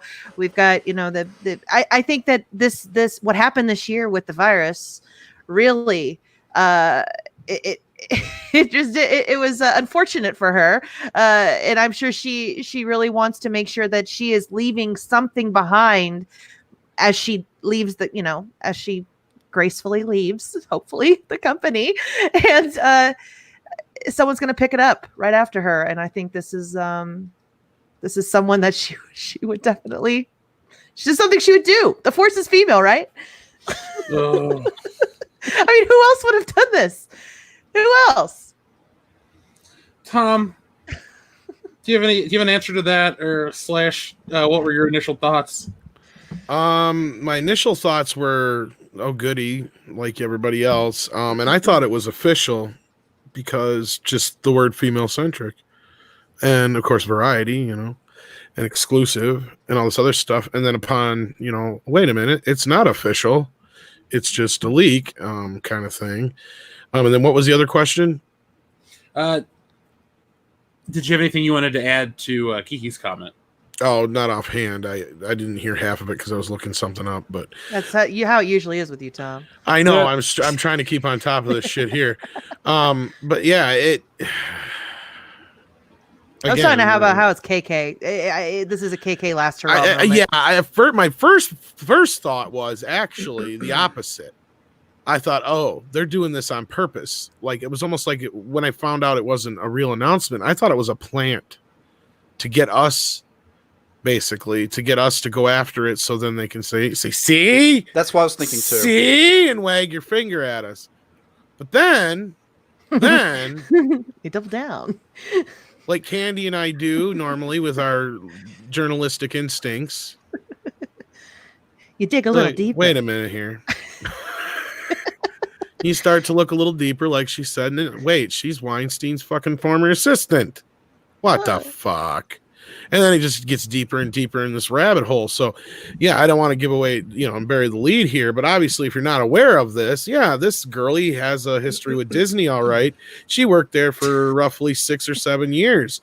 And a year of that was under one Harvey Weinstein. Phrasing. I like how you end that with phrasing. Comics division. I mean, she does have a Rob's strong not jaw. Here, so. Okay, my initial thoughts is I thought this was a plant that, based off of what Tom just said, the whole idea they release it and they go, oh, look at all the toxic man babies, because that's what they've been doing. They've been releasing fake stuff on occasion. They did it with Picard. They were releasing the fake script and the rumors and whatnot that turned out to not be true. So initially I thought this was being leaked to try and discredit people, specifically people on YouTube who talk about Star Wars. Then when I found out, you start digging a little bit deeper and you hear more about what's going on, this now sounds like a Hail Mary from Kathleen Kennedy as a last-ditch effort to try and keep her job. So I don't know, man. There's so many freaking conspiracy theories you could run with this, but I don't think the show is ever going to see the light of day. That was my initial reaction. This isn't real. It's not going to happen. I'm getting that because not just with I didn't, when I first saw this, I didn't think about it was like testing the waters, but it's just, I don't want to say failure after failure or whatever, but it's like, we're told all this stuff and it never happened. So like, exactly. Remember, we're supposed to have a Star Wars movie out for 2022 in theaters. And they told us recently during the whole virus outbreak, oh, everything's still online for production. Really? You're going to make a movie and have it in theaters in 2 years where you don't have a script planned, you haven't made any announcements, you don't have anything. Like, I'm sure there's more than we know behind the scenes, but at the same time, they don't seem like they have their shit together. And I don't think there's a great chance we'll never see Obi-Wan. I don't think we'll see Cassian Andor. Probably won't see this show. And I think The Mandalorian is going to be the thing that kind of holds up Star Wars brand for a while. I think you're. Go ahead. Oops, sorry, good. I was going to say, I think you're kind of onto something there because that'll lead us into the next part of this. Our good friend Script Doctor alerted us to I believe it was a memo or something like that he got, basically saying that Disney was no longer taking any pitches for anything new. And they were only going to be going forward with things that were already in pre-production or well into development. Well, they just took out a $6 billion note about a month ago, and then 2 weeks ago took out a $4 billion credit, with a major credit company I think it was Citi, to put against their debts that they have, that's going to be paid off sometime in the next 15 years. So they're desperately grabbing for security right now because of everything going on. I don't think they have the cash to be able to do anything new right now. They're hemorrhaging all over the place with the theme parks, with the movies, with all the shutdowns of everything. Right. It makes total sense. And then when I saw the financials, even the CEOs and executives not taking a paycheck now, because obviously that looks awful. Oh, you guys are all getting furloughed. I'm going to go ahead and take my 50 million though. Well, they're still getting bonuses though that exceed their salaries though. Yeah, that's the main thing. It's all about the bonuses. Yeah, but okay, so let's play devil's advocate here, I guess, a little bit. But obviously, the timing of this seems odd. At first, I thought this was something to counteract the whole diamond toy business because that dropped the night before this, or the day or two before this. Yeah. So I thought, they're trying to distract us from that, because Jeff knows that's something you've been waiting to hear for how long? Years. Exactly, because you're like the upfront on that stuff when it comes to the Star Wars toys. So this is big vindication for Jeff to hear, Star Wars toys aren't selling. Surprise, surprise, surprise. And then this drops and it's like, wait a minute, was this to distract us from that? But then again, it's not an official announcement, so something doesn't smell right in Denmark. Then we start hearing rumblings through Disney boards. The Bobs are pissed and nobody knows why. Or at least this one individual who didn't know why, who was usually on top of this shit, right, Candy? Yeah. Yeah. Pretty much. Yeah. A lot of people did you know about this? Did you know about this? did you know about this? Right? The boards are not many knew. Supposedly. And that's even the Bobs included, because I believe, and I don't know if they so much didn't know about it as so much of, wait a minute, I thought we already said that this wasn't going to happen. Because I believe the timing had more to do with that memo that I was talking about with Script Doctor than it did that other shit. That's where I was thinking it came down from above that this was not going to happen because it was nowhere near anywhere close to beginning production. So and I think, you can posit what you want here. I believe somebody in KK's camp or Leslie's camp leaked it to the press, and there's precedent for that, is there not, Candy? Well, if I'm just speculating, it would seem so, because if the other higher ups are not, if it wasn't announced, there's not like other supplementing marketing stuff behind this. Obviously, somebody that wanted to be out there would have done this, and I'm just going to say, based on, Kathleen's kind of shady with that kind of thing, and this woman specifically, Leslie, she'll do and say anything to. That's pretty apparent, yeah. About the interview. Candy's going to show you some shit. You just wait.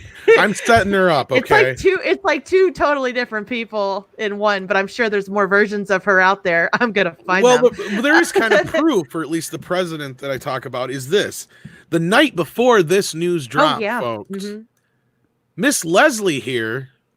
Yeah, that's when scrubbed her Twitter. That's when the tweets, yeah. That's right. Yeah, the mass deletion. Yeah, she went from, what, she deleted 250, she's down to 93. And that's one of the reasons I started looking at articles and researching about it, because I wanted to see if I could find, specifically in the 2015, 2016 time, right when the fallout with Harvey was kind of happening. And I didn't want to say the whole name, because I don't know how many times you can say that without getting in trouble with YouTube. So I just call him Harvey. Yeah, I wanted to see if I could find, sometimes people have screenshots of the tweets in their articles, and I found a couple that do relate to him. And I am going to be doing, hopefully, update streams, whoever will have me on in the next week or so. I'd love to present them there. I don't have it all in front of me right now, but I'm working on it. But they're out there. They're out there. And she's a whole different person from 2012 to 2018. Aren't they all, though? Right. We don't have the tweets to go by. We don't have the tweets to go by yet necessarily. We have responses. I have a couple. I have a couple. And we have but some I that were screen captured. Yeah. But what we do really have, though, is it's almost something probably just as bad. And those are the things that Candy's word talking she- about that are the disappearing. word she says and the videos that accompany it, and I brought with me to your show tonight, everything that I think that is pretty it makes its own case. It really does about her. It gives you a glimpse inside this person's head, and it's really easy to research her. You just search her name. No joke. Look archives between 2012 and 2015. See what she says about what she does and the things she enjoys. And then there's radio silence from 2016 to 2018 for good reason. And then 2018, she comes out a whole different person.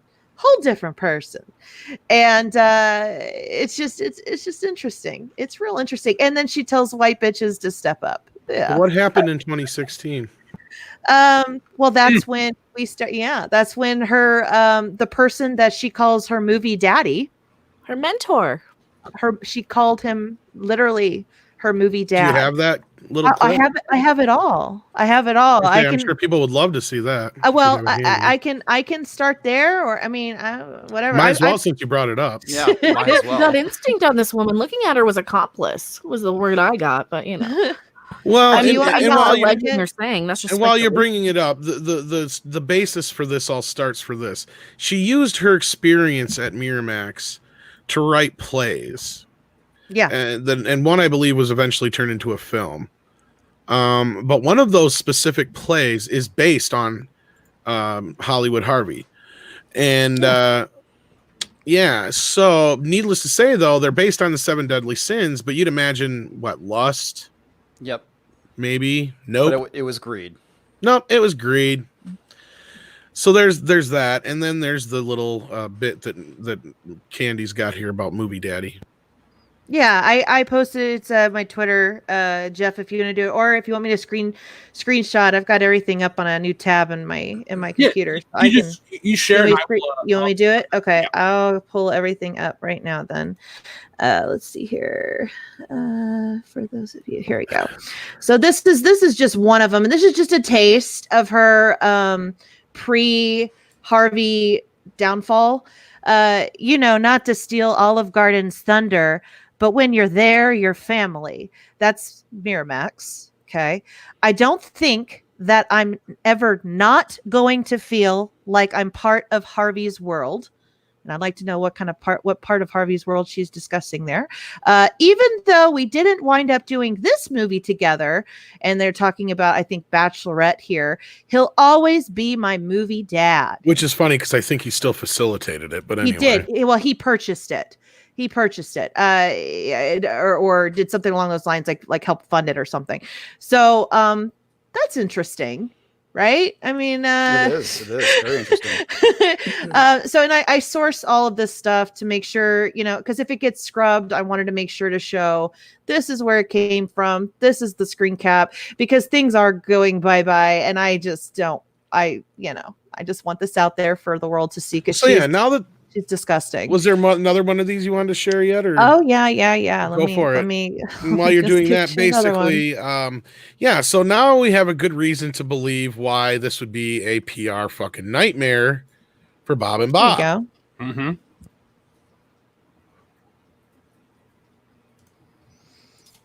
So this kind of gives you a glimpse. Now, you talk about people in Hollywood being groomed, for certain things. And she did have some time with Harvey. And I just feel like this quote here sort of talks towards that characteristic of grooming.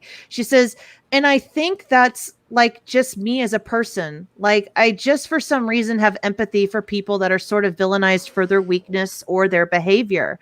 And this was kind of my first tweet to kind of set off a lot of the stuff that I was finding about her. She really shows a lot of admiration to Harvey. There's some videos that I think, let me just, I got another little video. This is actually something that Anna shared, and I love it. Some of y'all might have seen this. If you want to play this, this is a quick little snippet from The Wrap, who has a lot of stuff from her. Can you hear it? Can you hear it? You got to play it.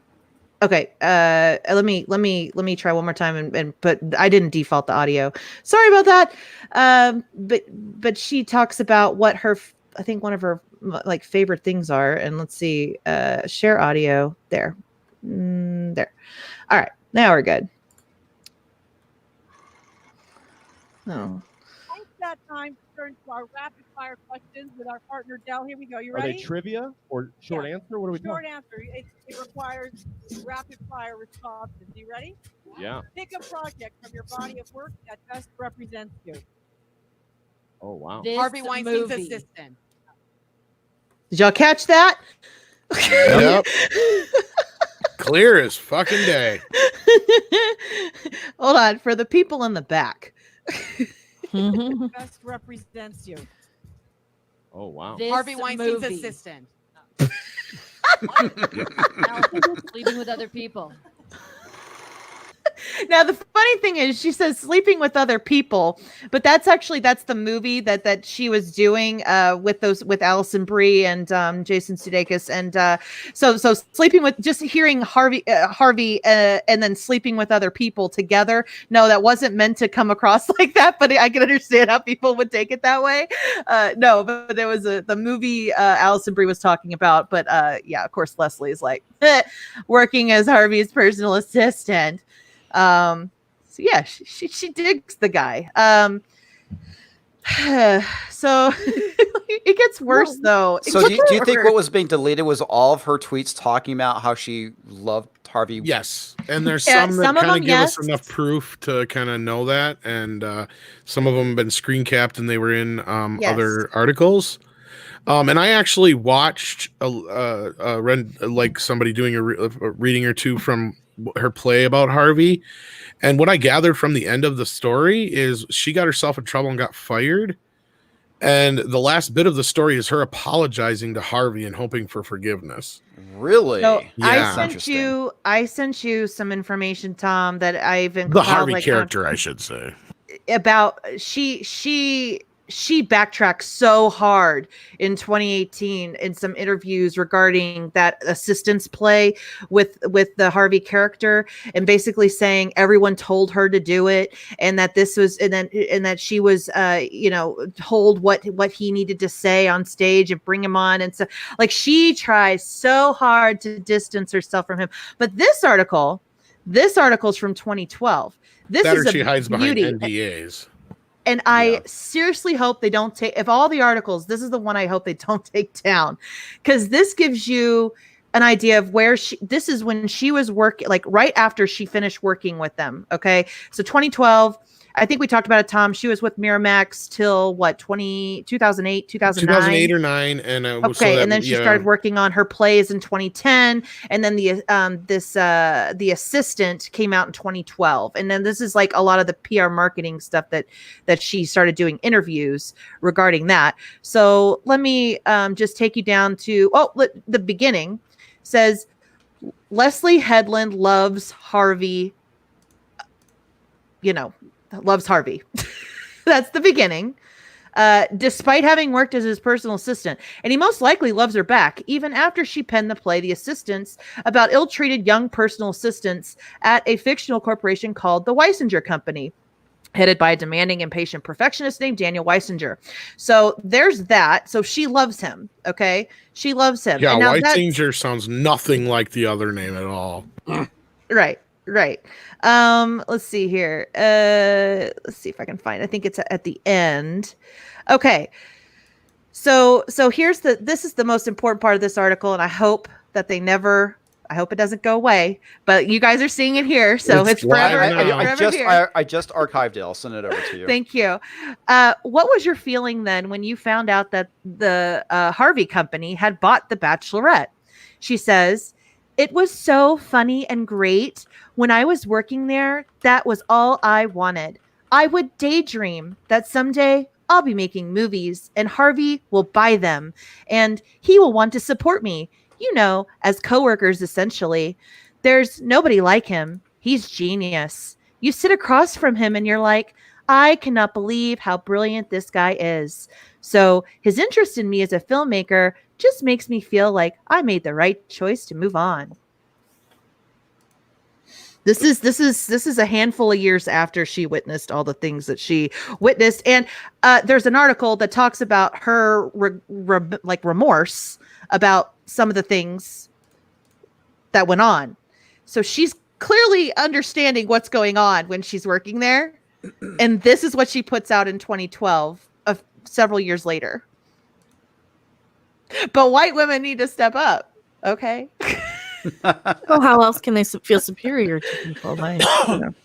Okay, so yeah, So that's just this intro little start there, you guys. I was gonna say, was there anything else you had here before we let everybody? Well, else I think this is a good time to chew on all of that, and then we can talk a little bit more about some of the other. There's a few other things that we can mention after, but yeah, it's just a good start. So anyway, the archive link I sent you was actually archived back in 2017. Thank you. Yeah. So if there's been any changes, you could definitely tell the difference. Okay, cool. Yeah. Gross. Gross. Well, you real quick, just let me share this other one just real quick, because this is the 2018 stark contrast from what she just said there. Oh, is this the one I was talking about, where she basically hides American behind Theater. the NDA? Yeah. Yes. Yes. You do remember, like, when Ricky Gervais called out half of Hollywood and Hollywood Harvey's fans, he's like, "Oh yeah, don't pretend you guys aren't, don't pretend that we're not talking about your best friend Harvey." And people like Tom Hanks had that face where he's like, "Ooh, you said something I can't laugh at," and mixed up. What's funny is I don't know if Tom Hanks has ever made a Miramax movie. I don't think he ever did. I don't think he has. He honestly looked kind of confused when he said that. Yeah.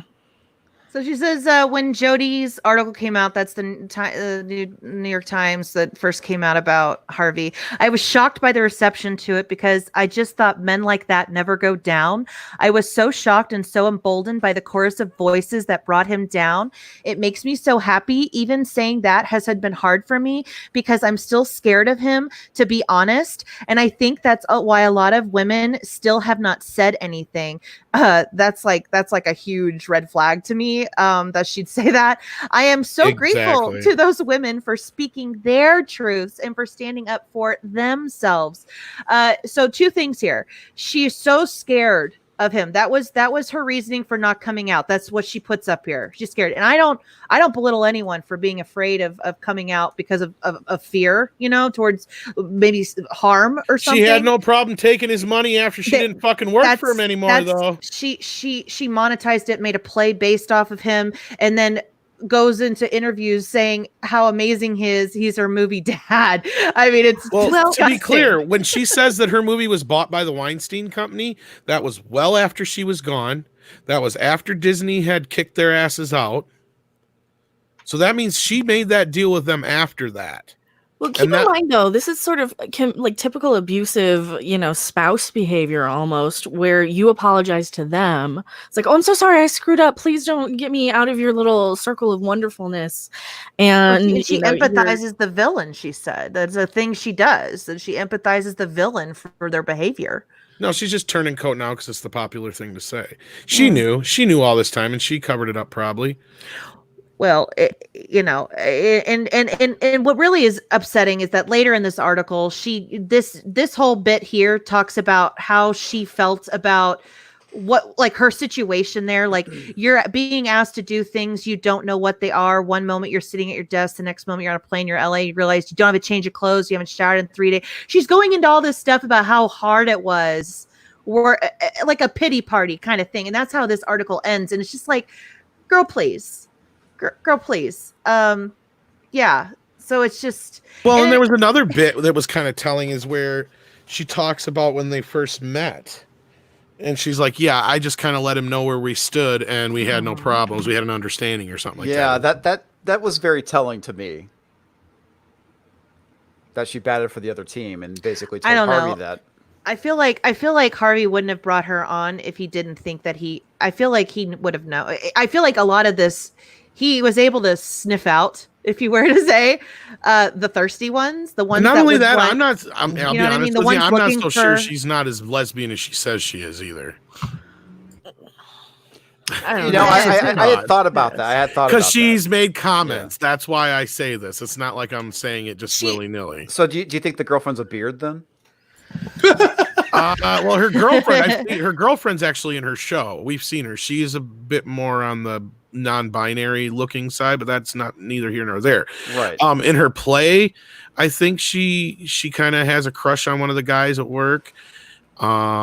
She's made comments where she'd marry a guy who's British just so she could do James Bond, which I mean, I get it. Yeah, she's joking, but do you really think somebody who's diehard lesbian would say something like that? Like, that's the kind of thing that would get you kicked out of some lesbian circles. I don't know, man. It's Hollywood. Yeah. No, I get it. But no, here's the thing I said about her. Here's what she is, folks. Yeah, some people say she's a narcissist. There's a little bit of that. But it's more so, I think she's an opportunist. That's exactly what I was going to say. That was the word. I agree. Right in my head, opportunist. And I think that was, I think that Kathleen was looking for that, just like Harvey would have been. You know, and for those of you who aren't fully informed about the trial with Harvey, he had that one thing that was kind of released was 70 names in a red flag list, and some of them were like Rose McGowan and Ben Affleck and some other names you'd recognize, and these were all people who would have had some. Sci-Fi TV, thank you. Sleeping with other people was made after she broke up with a guy. Yeah. I thought I had read somewhere where she had talked about dating a guy before too. That's why I said that as well. There you go. Well, sometimes you don't know right away, or if you're confused. I get that, but then again, if you're an opportunist in Hollywood, right now, that's very convenient. If you're an opportunist in Hollywood, if you're married to a woman and you're a woman. Yeah, but what I was saying is she was listed in those 70 names that had knowledge of things, and so again, speculation on my part saying exactly what she knew, but you can base on a lot of things here. You can kind of get a glimpse, I think. This is the most ironic article of all. Came out in 2015 called "The Women of Hollywood Speak Out." It's kind of it's a good one too. Piece de resistance of it all, you know. Really, when it comes to talking about Leslie Headland speaking out in Hollywood, because let me see if I can find where her part is. Leslie, let's see here. Oh, Les Headland.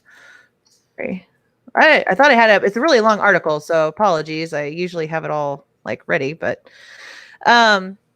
it just this kind of talks about what she was. Let's see. Look. Oh, here we go. Right here. Headland made this fall's Sleeping with Other People, a raunchy rom-com starring Jason Sudeikis. That's the one you were talking about, that it was based off of after, I guess, her with a guy. Let's see. Oh, where did I find that one part? Apologies. I usually have it all set together. Oh, here we go. Leslie Headland, 34-year-old writer-director who is the same Sundance class as Colin Trevorrow, which is also an interesting thing about this article. It talks about Colin Trevorrow as well. She says that she wants to be the female Martin Scorsese. She wants to direct a James Bond movie, even if I have to marry someone to get British citizenship. And she wants to make films in which women behave badly and are not held to a higher moral standard or seen as less than. She wants to look cool in magazine pictures so that little girls will put female filmmakers on their Pinterest boards. And if you see some of the things she talks about, are things little girls should really have no interest in. Not only that, they do not need to be watching movies like Sleeping with Other People. No. Not only that, I love how she says, I don't want to be just Martin Scorsese, or not the female Martin Scorsese, but just not just the female Martin Scorsese. It sounds like the shit Brie Larson was saying is like you're gonna be like Tom Cruise, and she's like, I'm gonna be like me. It's like, I gotta be like me. Yeah, she has got an ego in that one. That's why her head's so. Never mind. But yeah, she's got too easy. I know, it's so bad. This is so gross. And then not holding women to a higher moral standard. I understand what she's saying with that, but it's like, again, coming from like having this idea of where she came from and what she saw and seeing the things that she's saying in articles after that, it's just gross. That doesn't scream scared to me. That screams kissing somebody's fucking ass. Okay, there's one thing to be scared and there's one thing to be kissing somebody's ass. Yeah, pretty much. Well, I want to know what you guys think about the Bob Iger connection, because we talked about how they were livid at the beginning. We've really laid out Leslie Headland, who she is, but I mean, there's one connecting thing that I don't think anyone except our channel's really talked about, because I haven't blackmail material. Well, not even necessarily black material, but the Paz de la Huerta connection. Well, here's the thing: is I don't know if that has so much to do with anything that anybody did per se on that end, or if it just has to do with Disney was the runner, the owner. Well, no, I read on her Vanity Fair interview, with the discussion with the lawyer. It talks about how Iger and Bob Weinstein facilitated that environment to happen, and there's guilt, there's laws of guilt of omission, because you allowed something to happen. Now. That's what I'm saying is kind of like it was like because they're being held responsible financially and. But I mean, it still puts those people together now. I don't think that. Right, and again though that speaks to the exact reason why we're sitting here saying, it makes total sense as to why there was a panic meeting, and why Bob and Bob would not want anything to do with Harvey anymore, and the last thing they need is this. So I can't see how this is anything more than like basically dirty politics on KK's part. Yeah, that's what I'm saying though. But I think she made this choice. Like this is all conjecture to cover our asses. These are just right. I'm just putting it out there because we do have a big audience, so I don't want people to say because our fucking videos get quoted and shit. I don't want it to be quoted as a rumor or anything like that. This is just strictly conjecture. So from here out the channel, that's what I'm saying. But I don't think Bob Iger would want to have this connection. Kathleen Kennedy, it would be a smart move for her if she's trying to raise up or to hold her position steady, to put this woman who might have dirt on Bob, who has dirt on Bob, who might have connections to Harvey and all this other stuff. I mean, it all is like a big web that slowly untangles when you're kind of getting the bigger picture, and it all kind of stinks. It's really seedy, and I hope, if anything, we take away how broken the Hollywood system is and has been. And at the end of the virus and all this stuff, we're going to see how useless celebrities are, the lengths that these people go to get these jobs, basically selling your soul. And the heroes of these stories, these bright smiling faces, do have dirt. So nobody's as clean as you might think out in Hollywood. Nope. Definitely not. No. Yeah. But that was like one of my initial thoughts around this too, is that I wonder if Kathleen Kennedy is holding this as a Me Too card, so to speak, if she doesn't get her way. Wouldn't you? Yeah. Bringing more women into the fold makes it a lot harder for someone trying to eventually run for president to nix you. Yeah. I don't know if I think there's any validity to him running for president. I think he'll just do whatever. I mean, you had Michael Bloomberg run kind of in a way. I don't think Bob Iger has any kind of chance to stand or anything to stand on either. I don't see that happening. I really don't. Not now, maybe 2 years ago. Even then, what do you? I mean, you can make the argument the current president. What did he have beforehand? And that's completely valid. But that's just it. Before he drove Star Wars, and before Star Wars got drove into the ground, and the Disney parks were losing money, he could make an argument that you already voted for one, businessman, now vote for me, and he's the safe bet in a lot of ways because he's Bob Iger. But you've got this stuff like you got on screen here, and again, I'm pretty sure this has something to do with it, for sure. But my point is like, I think that KK did this because it wasn't going to happen, is what I was getting at. But yeah, right. Well, I just think Leslie Headland's a pawn. I agree. I think she is too. If she is, then not only is KK playing some of the dirtiest politics ever. I mean, I'm not saying Bob's not, at least possibly guilty in covering up some of, the misbehavings of one Harvey Hollywood, but again, we have to remind everybody that they booted their asses out of Disney in 2012, 2013, somewhere in there. Actually, it was before that, 2010, I think it was. Mm-hmm. So, I mean, he's been doing this stuff probably just as long outside of that too. So you can't necessarily, you'd have to have proof that Bob knew for this to actually kind of really go through what this girl's trying to do. She's got some proof though. I agree with you, but we live in the age of I know that's now the thing. where the accusation is just as good as the proof in some circumstances. See, because depending on who they are. Yeah, I'm just definitely. saying, playing devil's advocate, there's enough evidence that could say, okay, Bob heard rumblings, but then by the time he knew for a fact that something was going on, that's when he booted him out of the company, is what I'm saying. He could make that argument, is my point. Who was the guy that was kicked out for free hugs? That was Lassiter, and that's the next one. thank Yeah, you. see, Yeah. now that's a whole different situation. But yeah, so again, he and I believe that's why he adopted this no strikes policy. It's like once you're done kind of thing. Well, for one, I look at this as just a reflection of the character of the people that make Star Wars. Now, nobody's perfect. I'm not acting like I expect these people that make this content that we enjoy to be these saintly figures or to not have any skeletons in their closet. Right. But we here in the Fandom Menace overall have really put the magnifying glass on Kathleen Kennedy because she's a very public figure, and it's very obvious what she's done with Star Wars. I mean, we can go back to 2015, I believe, is when the Vanity Fair interview happened, when she laid out her plans for Star Wars to be more female-centric with the merchandise. They want to sell to girls. Then you have her Forces Female Agenda shirt. You have stuff she said when she got the Irvin Thalberg or whatever his name award. Like, there's all these things with Kathleen Kennedy that she's always been, laying her plan out there publicly. So for those who do listen to our channels,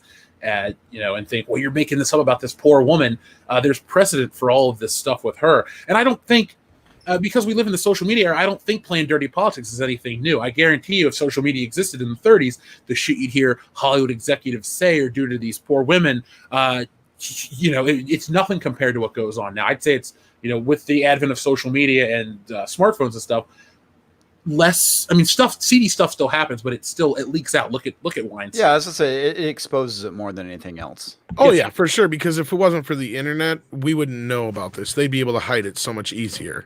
Yeah, and it wouldn't be a thing. And that's possibly even part of it. It may even be not so much. If it wasn't for the fact that we kept hearing that the Bobs had no clue what the hell was going on, I would have been like, oh well, they're fine with the show happening, but it was just the fact that they weren't ready for it to sneak out, and they wanted to get ahead of this other bad publicity. But I again, with this thing going on here, with the whole connection to everything, the last thing I think Disney and Bob Iger want is any connection to Harvey Weinstein. Who? Yeah, I mean, you're starting to see when we're talking about like Disney is really great at. I mean, if there's one thing that they really have to work hard at to just take control, it's damage control.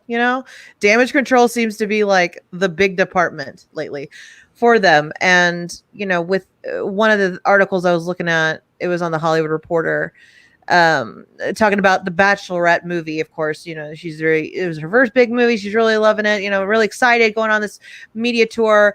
And one of the links there, it talks about how Harvey influenced The Bachelorette. It's a video link. Now, yesterday at 3 p.m. Mountain Time, I saw the first 10 seconds of that and saved it. And then it 404'd when I tried to watch it later. So that's interesting. Yeah. It's it's like this page does not exist anymore. Looking for something on the HollywoodReporter.com. It's got to be archived out there somewhere. And then for a short time, we couldn't get the one we played earlier, but then it seemed like it was back on last night. But it wasn't up when we did Toxic Femininity, because I believe you showed the 404. Yeah. Now, real quick, I want to make a point. People in the chat were mad about the poor women comment. I'm talking about people like Judy Garland who were drugged up and run across Hollywood. We're not talking about people that slept their way to the top like allegedly Nancy Reagan. Yeah, I don't even want. Here's the sad part: is up like a Judy Garland or these people that were just drugged up and used up and burnt out. Look at her life. That's not. She had a really shitty life there. So there's no. Anyway, go ahead. What you're saying? Well, no, I was just going to say, as unpopular as it is to think about, it's like, I mean, there's a lot of these women that you could even look at it. Well, how many of them were just trying to be opportunist is just as much as Harvey was in this situation too. So, Yeah. and again, so that neither here nor there, but no, you're right, Jeff. For years, Hollywood kids and women were treated pretty shitty. And some men too. It wasn't just exclusive, but if you weren't white back in the day, you weren't pretty much. Was it the lady from Gone with the Wind was like a trailblazer? She wasn't allowed at the premiere or some shit like that or something like that. And I think she won an Oscar too, which she did. She did. Mm-hmm. So I just wanted to clarify that point. That's what I was. I don't know nothing about birthing no babies. That's all I remember about her. Yeah. I have yet to see that movie. I've seen it once, and I'm like, "Yep, I've seen it. That's enough." One day I will watch. It's one of those movies where you see it, you're like, "Yeah, it was a movie. I understand why it's got its place in Hollywood history, but I don't ever have to watch it again now." My grandma used to watch that movie all the time. She's like, "I watched Scarlett O'Hara again." I'm like, "All right, Grandma, that's cool." Yeah, that's how my mom was with that movie. It was kind of funny really because I knew how the movie ended. I've heard, or at least the one line, not ended, but it's in the movie where she's like, "I'll never be hungry again," or whatever. And at the end of the movie, I stood up and I said, "I'll never watch this again." My girlfriend at the time's like, "Shut the fuck up! That's not funny." I'm like, "I thought it was pretty funny." Frankly, my dear, I don't give a damn. Nice. Best line ever. Mm-hmm. I know. Now, that's what I said to her. I'm like, "What? So we had to sit here for 3 hours to figure out that what we knew the whole time? She's a bitch." Really? And she's not worth staying with because he's the smartest guy in the room. If not, maybe movie history. Walking out on her ass. What's his name? Rhett Butler, or something like that. Yeah. Yep, Rhett Butler. They never get away with it nowadays, though. Oh Hell God, no. So I want to get caught up on a couple of the super chats because we're very behind. We're like 2 hours behind. Gene G, thank you very much. Gene says drive-ins can be a thing. I can see a world where AMC turns their parking lots into 4-screen theaters at least until the cure is found. I like that idea. I would definitely get behind drive-ins, but I also have heard that AMC doesn't want to open up until the Nolan movie comes out, Tenet or something like that. Tenet. Okay. Yeah. So I don't know, Gene, if they could do that. But if a drive-in opens up out here, and I'm not gonna pay $30 to go to a drive-in, but Yeah. But something along those lines, sure. I'd like the idea. It'd be cool if they come back. Ron W, thank you very much. He says, "What are your thoughts on Comcast buying Vudu?" Now that was Walmart originally, right? Vudu, Tom, they owned Vudu. Comcast had a big stake in it, and then Disney had a stake in it, and Fox had a stake in it. And then now that Disney owns Fox, I think they have 60%, 64%. There's been talk of, what was the question again? No, he was saying, what are your thoughts on Comcast buying Vudu? Did they buy it, or are they just talking about buying it? It says, what are your thoughts on Comcast buying Vudu? Because I heard something about it, but let me check and see if that actually happened or not. Because if that's the case, then Disney lied to us even more. Because they were supposed to be using Hulu for all their adult stuff. Remember? Well, it is on. There's articles about it right now for Comcast. Oh, wow. Vudu is about one thing.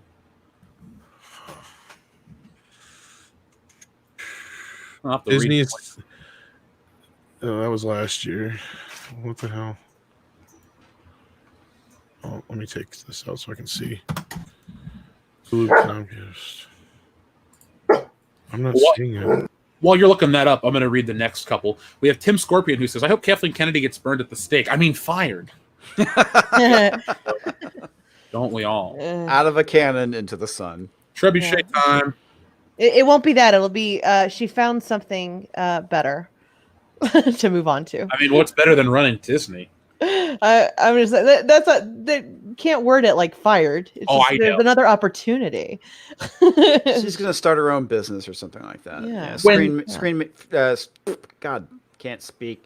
Filmmaking for women or something like that, or screenplays for women. When she goes, we should have a Return of the Jedi style ceremony across the Fandom Menace. Yeah.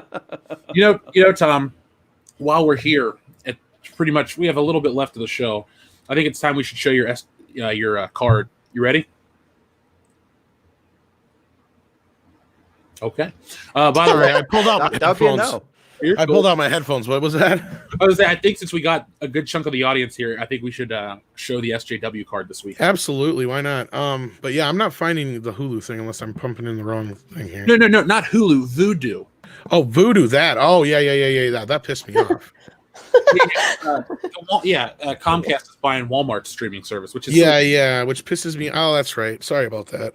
Because I was gonna say I don't remember. Is that actually Voodoo. their streaming service, or did they purchase Voodoo? Voodoo was is basically like Amazon Prime in a way. Like you can buy stuff, but then they have the free stuff if you watch it with commercials.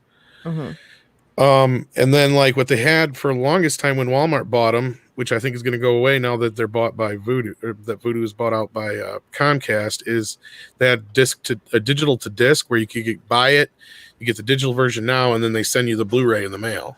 Well, I know that a friend of mine, he would always buy like the Blu-ray, and I guess it had like the Voodoo thing where you go and you can get it on Voodoo as well. Well, yeah, you can enter the code after you get it. But I mean, this way, like say, when the digital version comes out a month early, like recently I bought Bad Boys 3 on digital. I just got the Blu-ray the other day in the mail, but I bought it almost a month ago on digital. Gotcha. But then I just paid, it's called disc to digital to disc, blah, and those come straight from Walmart. So that's where I'm thinking they're going to probably end that, which sucks. Okay. Yeah, most likely. I guess that would make sense.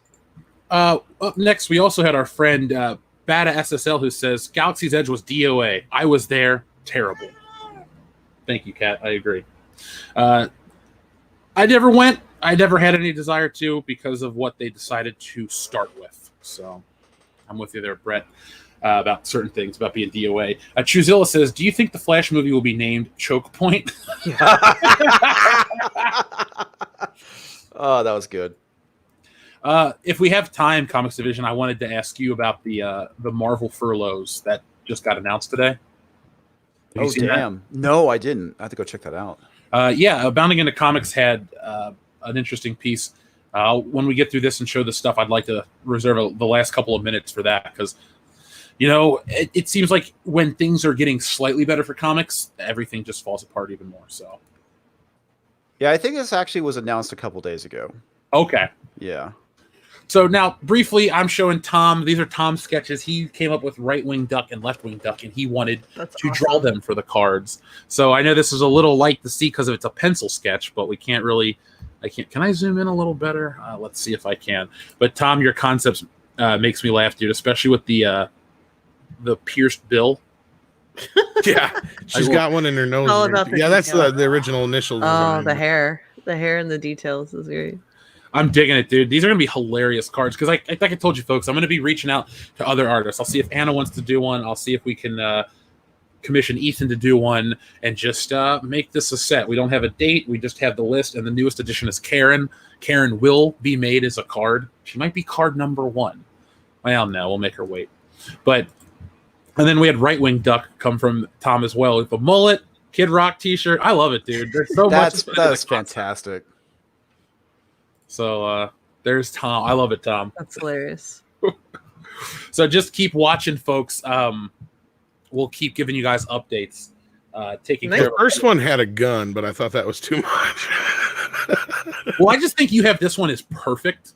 Like just the pose, the attitude, all of it. I dig. Yeah, like I said, you can work on them if you need to. No problem. I think I'll just ink it and not change any of the concept. That's all.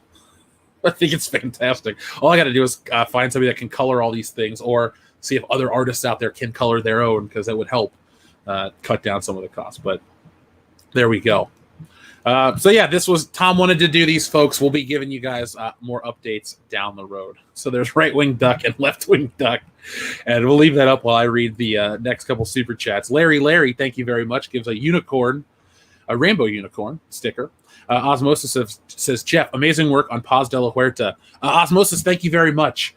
That's what I'm really taking away from a lot of this, the more pawn-like nature of Leslie Headland. Yes, I know she's been involved with a lot of stuff, some of it not original, like Russian Dolls, essentially Groundhog Day for Netflix, but I do think the deeper story about Kathleen Kennedy placing indispensable people with projects that will get bad PR if they get canceled really it's all about insulation. That's what I take away from a lot of this here on the channel. It's all about insulation. How can these people insulate themselves from criticism, failure, negative thoughts, the sun, any of that shit? It's all about insulating themselves from what they don't want.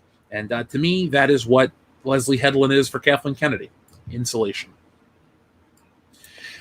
Michael Rodriguez says, Ahsoka was great in the Clone Wars. I liked Hera Saldana in Rebels, but I can't lose either to restore the EU. But I can lose either to restore the EU, let alone the movie timeline pre-Disney. Michael, since you brought up Clone Wars, I don't know if you had a chance to check out my interview with Russell, who worked on the Clone Wars for Lucasfilm. It was a really, really good interview. I was proud of it, and a lot of people reached out and told me they liked it. Tom, were you in the chat for that? For which one? Sorry. The Russell interview from Lucasfilm? Yeah, most of it I got to hear, yeah. He was a lot of fun. I dug having him on the channel. He definitely I wasn't sure what to expect either. Yeah, it was quite an interesting ride. That's on my list to watch, man. I'm looking forward to it. Well, thank you. If you guys do like it, I will have more. I actually have a couple. It's funny. My lawyer that, is lawyer, used to be an entertainment lawyering, if you will, law. And he knows a lot of people. So he reached out. He's like, if you want to do more of those, I have a couple people that you can reach out to. So I'm going to try that. We'll see who else we can get. I actually have a short list of people that are actually really attainable. So if they respond back, we might have another Star Wars themed one, and then a prominent YouTuber one. So we're on the lookout for those. But Comics Division, let me know what you think. I mean, the guy, I met him at a party. He's legit. He showed me, I think I was showing artwork and stuff off. I think he had some with him, and he was a great dude. And within reason, he told a lot, but he wants to come back later and tell more fun stories. So that's pretty cool. Connection. Dr. Coffinail says, I introduced my 11-year-old nephew to the original trilogy recently. He had never seen them, and he loved them. He was begging me to watch the next one. It's the power of good filmmaking, Dr. Coffinails. You know it. I know it. Michael Rodriguez says, a Cloud City themed bar would have been incredible. I agree. They should have had Colt 45 on tap. You can have, oh yeah. Just imagine you just works every time. Yeah, a bunch of Billy D lookalikes serving you Colt 45 in Cloud City. No, Lobot waiters. That'd be Lobot waiters. There you go. And you could have like Ugnaughts running around the place. And the cool thing too is if they would have done the world right, you could have populated the world with like the Mandalorian or like these new characters when the show debuted. So it's like, hey, if you can run into the Mandalorian at Disney World during season 1, you can blah blah blah or something. Tweet at us, win a prize, some dumb shit like that. People fall for that dumb shit. They will jump in head first. NA, thank you very much. He says, Nintendo Land Double Dash carts, take my money. I'll definitely just go with you. How's that? TLJ Screwjob, thank you very much. He says, Trench run! You worry about those fighters, I'll worry about the tower. The attendees could be the Y-Wings that make it out. Or Wedge. I don't know. I guess you'd have to be the one lone Y-Wings, TLJ Screwjob, because then Why do I always have to be Porkins? Do you remember the old rumor that they had to lower him in there with a crane? Like, that was stuff that I had read published as a kid, and I believed it, and then I was like, oh, wait, it's a joke. But, back in the day, I was so into Star Wars. Everything was important to me. I remembered hearing about that, but I never knew. I didn't realize it was just like a joke or something. Well, because I was watching a documentary about how it's called, I think it was Elstree 77 was the documentary, and it kind of told how they filmed all of it. They would just, there was no front of the X-Wing. They'd sit in there, they'd read their lines, react, and move on to the next one. So for years, I was always like, oh, they lowered him with the crane. I guess not. Modalicious says, Call of Duty Land? Wait, that's just Iraq. Oh, that's brutal, man, but so funny. Our friend Will R says, Disney needs to bring back the Disney Imagineers to put the accountants in the corner. I guess. I mean, I don't know enough about Disney and like how their inner workings are at Disneyland. So, but yeah, anything to help bring back creativity would be cool. While we're at it, let's get Universal to bring back the Back to the Future ride. TLJ Screwjob also says, I don't hate A Christmas Story. I don't get the hype though. The funniest part to me is when the dad and his reaction to things, like the dogs at the end. Oh, Bumpuses, sons of bitches. Yeah. Man, that's like one of those movies that I've just always watched since I was a kid, and it's cute. It's better than like most of those like oh, so inspirational Christmas movies. It's just kind of a goofy story that's supposed to be kind of autobiographical. I'm sure the more generations you get away from, I mean, because first of all, it's a time period movie anyway. 'Cause It people, is. you know, so like, you know, and more you get away from the nostalgic value of it. I'm sure it's. Well, it was sort of more, I guess, non-saccharine, non-super sweet, and Exactly. super G-rated and super family friendly. I mean, you What's had a funny little- is the director went on to direct Porky's. yeah, Yeah, and he did Black Christmas before that. And he did Black Christmas before that. Yeah. No, but Mecca, I'm with you. That's why I like the Christmas Story so much, because it's not, you know, God bless us everyone. It's, you know, to me, it's more realistic than a lot of other Christmas movies, because it's like what the parents go through and what you go through. You want the toy, no allegiances, X, Y, and Z. I think it's a good precursor to a lot of stuff like Jingle All the Way, even though some people go, well, Jingle All the Way. And Christmas Vacation. Yeah. Yeah. I was gonna say it's almost like the most non-National Lampoon non-type movie there is, kind of thing. I could see it fitting in with that real easy. Yeah, I definitely partake in the 24-hour marathon each year. I mean, just for one or two viewings. At least once, yeah. Yeah, at least once. I got it on Blu-ray. But, yeah, I got the Blu-ray. Yeah. 007 Cloud, thank you very much. He says posers ruined fandom. I think posers ruin a lot of things, but Well, that's the whole funny thing about gatekeeping. That's the reason why people would gatekeep not just like fandoms, but subcultures. If you're a poser, you were booted out. yeah. And the thing with at least for what I want to clarify from my stance about this is it's always nice to bring in new people to keep something viable, but when there's this odd shift to cater to the new audience that clearly isn't in there, and then your product suffers, and then they don't stick around, and then everyone else leaves, you don't have yourself, or you don't have anyone but yourself to blame. There was a much happier medium that could be out there, but I don't think companies allow that anymore. They're like, you know, they took the Big Bang approach where it's like we're diving in head first. It's cool to be a geek, and now that it's just kind of a thing and it's not new anymore, even though it's never been new, you know, people are just kind of going off and doing their own thing. I mean, I look at it like this. 3 weeks ago, a month ago, everyone was obsessed with Joe Exotic and Tiger King. That shit came and went. Geek culture has just been on an extended stay. After a while, the Avengers are over, things will go. You'll still have your Batmans make your money, but it's never going to be the 2011 through 2017 geek culture. There's been too many schisms in it. Space Monkey 0899, thank you for the clarification. He says limited run games does re-releases of Star Wars games. I get their emails because I bought something from them. I couldn't remember their name, but yes, they do those. Thank you for the reminder. Jack Perry says, love you guys. Keep up the great BS. We will. Thank you very much, Jack Perry. Michael Rodriguez says, Leslie Headland looks like a less sexy Gina Carano. That's what I thought when I first. Yeah. Now that you mention it, I see it. Yeah. Like, I don't want to ruin it because I know a lot of my audience, over my Facebook group at least, really likes Gina Carano.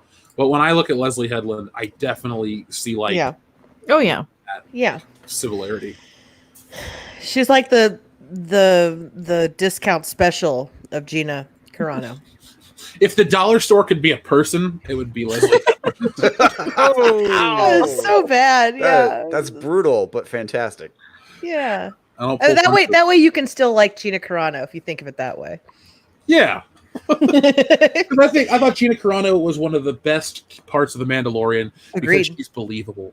Agreed. Oh, what's sad is if like woke culture died tomorrow and like the latest thing was to be making movies about like overly sexed lesbians or something, she'd be totally all over that shit.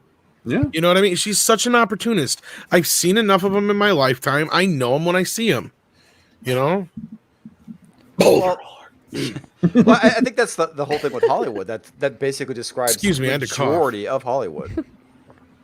Sorry about that. I didn't mean to talk over your conversation, but you're right. Yeah, they are.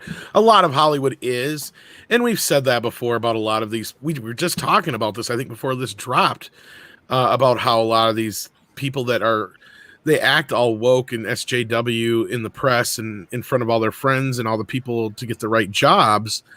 They but probably hate it just as much as we do. they do. And then there's the other set of people who are just fucking scared shitless that if they say something, they'll get Ethan Van Sciver or something, and booted out of Hollywood because they don't have the same groupthink as the rest. Well, look at what happened to Sarah Silverman. I mean, she is just as guilty as participating in it, but even she doesn't believe in it. What Were you actually going to say happened to her? something? Oh, go ahead.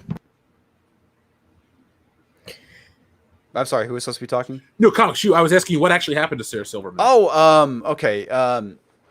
She started kind of like doing some of these interviews, and people would ask her questions about it, and she would just like have this look like of horror of not knowing how to respond. But she used to be this really edgy comedian, and then she started walking back a lot of her jokes because of woke culture. And then occasionally she'll do these interviews where she's being very candid about stuff. And she kind of came out against cancel culture because of what was kind of going on with people she knew. Like one of her, it's like somebody who worked on the Sarah Silverman show was a former neo-Nazi.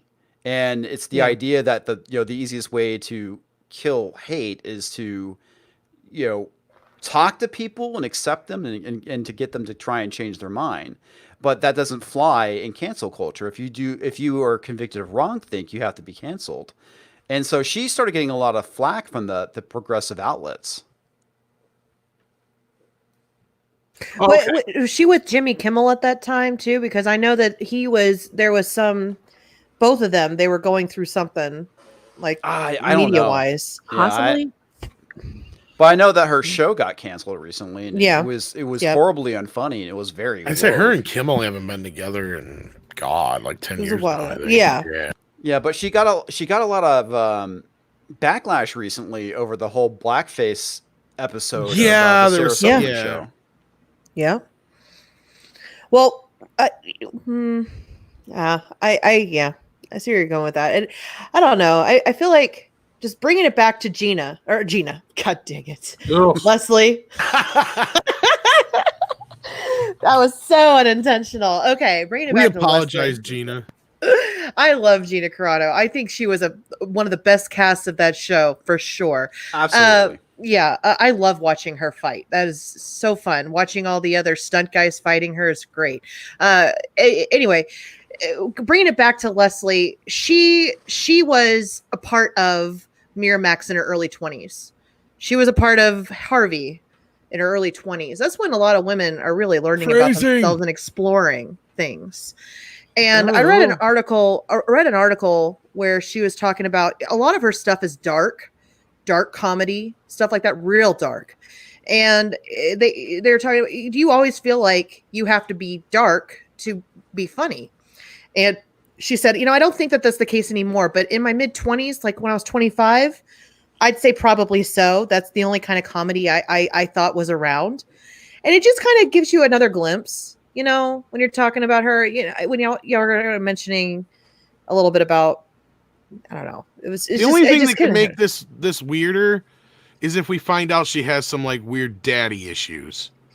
Well, she does call him. Yeah, clearly. That's my point. Like, that's the only thing that could take this thing over the motherfucking edge. Because then not only do you start asking the questions about what she's covering up, then you start asking the questions about what the fuck she did. Tom, she says she's never, which is a horrible way for a writer to say this. She's never not imagining herself a part of Harvey's world. That's what I'm saying. Like, she's up until 2016, she was all up on that shit. Till it's convenient to not be. Yeah. There's a big difference the way somebody talks about somebody when they respect them, when they love them, or when they fear them. There's a big difference.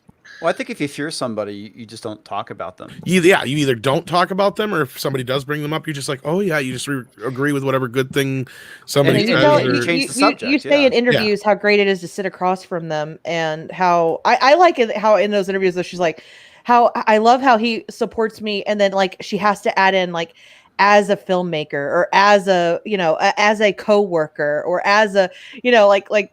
Well, not just that clip you showed us, Candy, I think speaks volumes.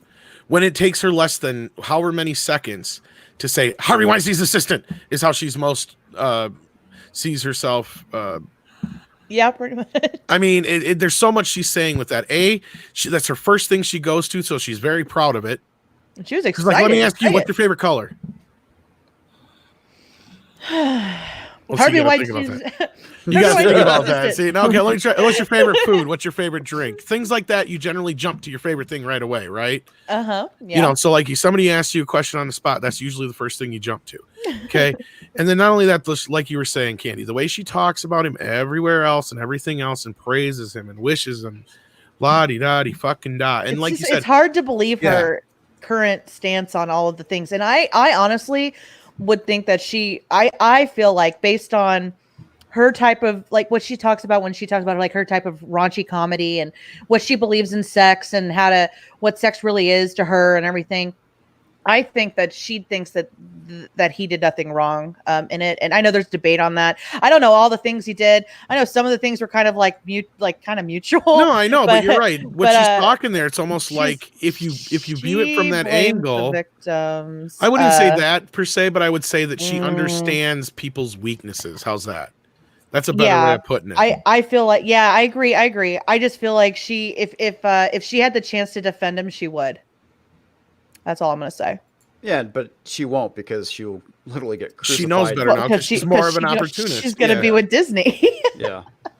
That's another thing is like if he was so much of a part of her life and she loved him so much, then why isn't she defending him? Okay, she's taking the fear route. Well, again, I don't buy that business. So which is it? You know, again, a lot of this is conjecture. I get it. Yeah. But you know, we're speculating. Also, here's the other thing too: is that at this point, why would she hide behind an NDA? That's the big red flag. That was one of the ones that really started. Like that was one of the early ones. Future book. I don't know. No, I think because it incriminates her. I think it does. And if she was afraid of Harvey, one woman has to come out and just say, "You're the one that set up that. You're the one that introduced me to him." And that's the thing is, if she's afraid of Harvey, what's she so afraid now after all this business is done and over with? And she said there's plenty of women that still haven't come forward. Exactly. So that's like, okay. It's hard to argue as I said, it's hard to argue that she didn't know anything. In a best case scenario, she knew and she didn't say anything. In a worst case scenario, she was not only facilitating, but maybe even locking the door. Okay, it makes you think that when she's calling out white women, is she actually really calling herself out? Self-guilt? Yeah, because she was complicit. I feel like that there definitely could be conjecture involved. I think that would I'm be a really normal curious thing. what Jessie thinks of this stuff, Jeff. Is she going to talk about that stuff tonight? She is. I've been sharing the link over on right now, the after party over on Mindless Entertainment. She's going to be covering that because we talked about it briefly last night, but we've been reading up on the story today because we wanted to, go in. I have a feeling she's been listening in a little bit too, huh? Oh, she's listening in. So I'm curious what she has to say about it, definitely. Well, folks, to hear that, like I said, join us over on Mindless Entertainment tonight after this show. Every night. Selfless plug. Hey, every week after the High Council. There you go. I'm over there. Nice. I set you up. You knocked it out the park, baby. You're the man. Also, too, I'll use this time. I think on World Quest Bullshitters or something, we're going to try to come up with like a May the 4th stream or something. I don't have anything. You can't say that. That's copyrighted by Disney. Isn't that was the biggest bullshit story of the week? They try to own everything except their own failures. Okay, Disney. Honestly, which is funny, and I could be wrong, but I have this vague memory of Lucasfilm trying to claim ownership of that years ago too when it first started trending, but I could be wrong. Well, they do own May the 4th be with you. But here's the thing is like George Lucas is very much a hard ass when it comes to like even if you like name something in homage to Star Wars, if you don't get his permission up front, he will sue the fuck out of you. At least he used to anyway. Because there was this guy who did who like invented some kind of new laser beam in the 90s and he called it a lightsaber and George Lucas came down on him like you wouldn't believe. Wasn't and I think he requested that they quit calling the Star Wars plan too. Oh yeah, he was very pissed off about the whole He thing tried suing the government, I think. He did. Well, that didn't work out. Sorry, Jeff. No, it didn't. I didn't know he tried to sue. George Lucas Minute from Tom. We should have a George Lucas Minute on every High Council. Seriously. I'm sure I could come up with something every fucking week. Honestly, you know what? the High Council has always been kind of a floaty, free-formy type of thing. Let's just at least have our first official segment is the George Lucas Minute with Tom. I want that to happen. That's hilarious. One time, George was a dick. Oh, dude, that reminds me. I got a funny story for you. So last time when I was on, I was talking about The People versus George Lucas and how I said it was a great film. Like the next day, someone tweeted at me telling me I was a toxic fan because I liked that movie. It was pretty funny. Oh, gosh. Yes, you're toxic for liking a movie. Yeah, how long before if we start saying we like certain movies are we toxic because of it? Seriously. Right away. Already, yeah, you're right. Never mind.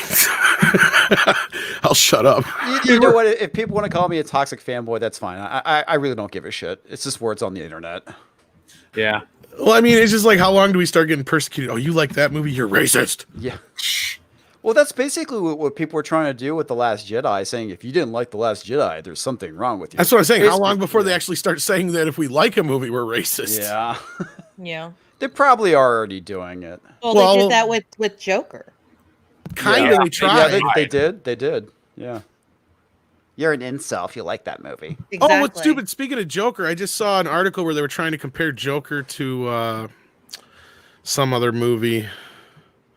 And it was to try and prove a point about the negativity that they were trying to push with the whole thing. But I'm like, oh, I can't remember the movie they put it up against, but it's like they didn't put it up against Birds of Prey, which is a comparable movie. You dumbasses. Terminator Dark Fate. That's what it was. They put Joker up against Terminator Dark Fate. It's like, and what were you called if you chose one over the other? they were testing, to see how if people afterwards felt that there was. Okay, here's the other reason for it. That's why it was to test if there was stereotypical or negative representation of mental health. Okay, first of all, in Terminator 3, the closest you're going to get to that is Sarah Connor, and she's already been to the nut house and out. Okay, so if you're going to show a movie, show Terminator 2. Otherwise, that's where I said the comparable movie would be Birds of Prey. Because why? Because Harley Quinn's a nutcase. Yep. In the relationship stuff. Yeah, definitely. Yep. That makes sense. Mm-hmm. So afterwards, I would love to see how many people thought that was stereotypical and negative towards people with disorders. So, yeah. You're toxic if you do, and you're toxic if you don't. But anyway, I didn't mean to go down that rabbit hole too far, but I just saw that and I thought that was just hilarious. You know, I think they also were trying to do the whole if you like the new Ghostbusters movie but hated Ghostbusters 202016, you know, you're they tried that shit. Yeah, they're gonna. They're just setting it up for that. You know, especially if the movie's a hit. That's all we're gonna hear. We're gonna get hit piece after hit piece calling up fans. We've gotten some. I've gotten a few of them. I've done a couple of videos where if you like the new trailer, you're a toxic whatever. Oh yeah, I did a video as well. Scott Mendelson, our good buddy, freaking tweets going out about it. It was just ridiculous. Didn't you see the first story that our buddy Scott Mendelson wrote the day after that was announced? Oh my God. We're getting a new Ghostbusters movie, and it's all your fault. Yeah. You're welcome, Scott. It's all your fault. And then for like the next 7 paragraphs, he's trying to rip us a new asshole why we're not getting Ghostbusters 2 of the chicks because we're so toxic and sexist. Blame Sony. They made the call. Oh, and that's what they do is they're like, this is a horrible move for Sony. Why would they do this and bow to the fans? Didn't they lose money as well? Yes. Right, I know. I mean, exactly. It's like if you were an investor, you would hope that they wouldn't. Yeah, exactly. It's like okay. They lost money after Rothman cut the budget. For the cause. It's for the cause, guys. Movie studio wants to make money. Yeah, at this point, it's just charity. They're just doing it for charity. But that's what that's literally what these people think they're doing at this point. Yeah. It's charity for causes. Yeah, it's social justice awareness, whatever. Fill in the hashtag of the day. Yeah. Customers are not your tax shelter. It's sad. I hate movies were so movie going was so much. Sorry to tangent, but I just have to say movie going was so great in the early 90s and the late 80s, early 90s and the mid 90s. So great. There were so many great movies. So many great movies. You couldn't do it on two hands. Mention how many great movies you were looking forward to coming out that year. There were so many, and people that still watch them to this day. And now it's like maybe a couple. Maybe. Even the mediocre movies were great back then. It's better than the shit that we're getting today. True. I miss those days. Those are great. Well, the quantity of films has gone up existentially since the Mm. 90s. That's the other thing. So, Well, like, I the think my chance local for theater had what, two movies showing. I remember one was Spaceballs, the other one was Inner Space, and you had to go to the next town over to get a fourplex to go and see, Star Trek movies because Mhm. they didn't really go to the main theaters. You had different tiers. The most popular movie would be on the little two screeners in the smaller towns, Mhm. and you go to the bigger theaters in the bigger cities to get the more obscure indie. it all changed with the malls and the multiplexes. Yeah. Yeah. Yeah, it did. Let's see. 16-bit mascot says, "Hail High Council. Keep it real, y'all. Cheers." Thank you, 16-bit mascot. We will. Ian Slater says, "I wonder what Leslie H's academic background is. Was she in gender studies, sociology, and Jeff? Take my money." Well, thank you, Ian Slater. I will. I'll look up where she went to. Oh, yeah. Yeah, she went to the Titch School of Arts or something, performing arts. That's where she learned, I guess, Yep. whatever she needs. Yeah. But before that, like I'm not sure. I don't really know. Yeah, she That's a good honestly question. does not strike me as a gender studies major. I don't think anyone could tell her anything about gender studies. I think she's the kind of person that would be like, you don't try to tell me what I know about my gender. No. She's exactly like that. She wants to tell the casting directors how to cast gay men because she is the authority on everything that is I know. LGBT. Yeah. Yeah, but she went to NYU, so there you go. That's where the Oh, School of okay. Arts is. It's at NYU. Yeah. So, thank you, Ian Slater. Andy from the UK. What's up, buddy? He says, "Squarehead Leslie Headland and Roundhead Ryan Johnson. A match made in heaven. This woman knows nothing about Star Wars, just like Roundhead Ryan Johnson." So we have the whole thing like the person Johnsoned it. We need to come up with a verb for Leslie Headland, or a noun or something, or some kind of part of speech that we can use to attribute to her. Because Johnson it was so good that it ended up in Urban Dictionary. Leslie the Headland. It's something. I mean, I know it's a lot, but Don't but pull man, it's Leslie. I don't know. Yeah. God. Oh, who's scarier, Leslie Jones or Leslie Headland? wow. I don't Leslie know, Jones- but I want to see it on Celebrity Deathmatch. Yeah. Right? I think Leslie Jones would probably win, but Yeah, she's got the upper hand, I think. well, I don't think that. I think the other Leslie would not let it come to her beating the other Leslie. I think she would be like, no, I can't do that to you. You can go ahead and win. She would crush she'd crush her with her white privilege. That's Yeah, plausible, because but white women have to step up. Okay. I think it's just because she'd be scared that she knew she'd get her ass whooped. Yeah. There you go. The opportunism. We also have Osmosis who says, "Pull out the whip, Mecca." Okay. I already did a couple of times on her. Everyone, a great screen name, says, "Everyone. Ironic, Star Wars was sold to Disney for security and longevity." Well, everyone, there's no future for it. And it's all their own fault. TLJ Screwjob says, screw you, Leslie. This is what it's like. Sorry, this is like that woman that Me Too'd Andy Signore. It was her truth, even though she was lying. I hate that term, your truth. Yeah, I don't. My truth. No, it's the truth. And then when Corey Feldman put out that documentary, what is it? The something of two Corey's My Truth. Yeah. It's like, no, thank you. Well, if you've seen it, you know how much of a nothing burger it is anyway. I'm disappointed because I was considering buying it. Don't waste your money. I'm not. It's on YouTube, actually. Oh, shit, I'll look it up. Yeah, but Andy Signore is technically a friend now. I have his phone number. We've texted. We've been on a stream together. One day I'll get him on the channel and I'll go on his. Jesse's had quite a bit, right? He's been on my stream once. I've been on his a few times. Okay, Popcorn Planet is his channel, so he's out there still doing stuff, putting out good content. So if you're, ever wondered what's up with Andy Signore, he's easily accessible and he's a cool dude. Modalicious, thank you very much. He says, "Gone with the Wind" in one sentence. Triflin' hose. That's great. You know what, Modalicious, you have just helped us come up with our new game for this week's World Class Bullshitters podcast. So folks are going to want to join us. It's describe a movie in one sentence. So Gone with the Wind in one sentence is Triflin' hose. come up with ones. We can have fun with this on every stream we have moving forward. This is going to be a great one. So thank you, Modalicious. I took a picture. I'll attribute that to you. King Archer says that duck looks like J.J. Abrams. Well, Tom, was that your inspiration? Was J.J. Abrams your inspiration? Not really, but now that you say that, I mean, my inspiration was like all the blue-haired and red-haired, like between that one chick who we always see in all the memes with the red hair that's screaming, big red, and then just kind of like some of the blue-haired ones you see and stuff like that. The one in the screaming video, just a kind of an amalgam of them all. I'd like to meet Big Red one day and interview her. That'd be a terrible show.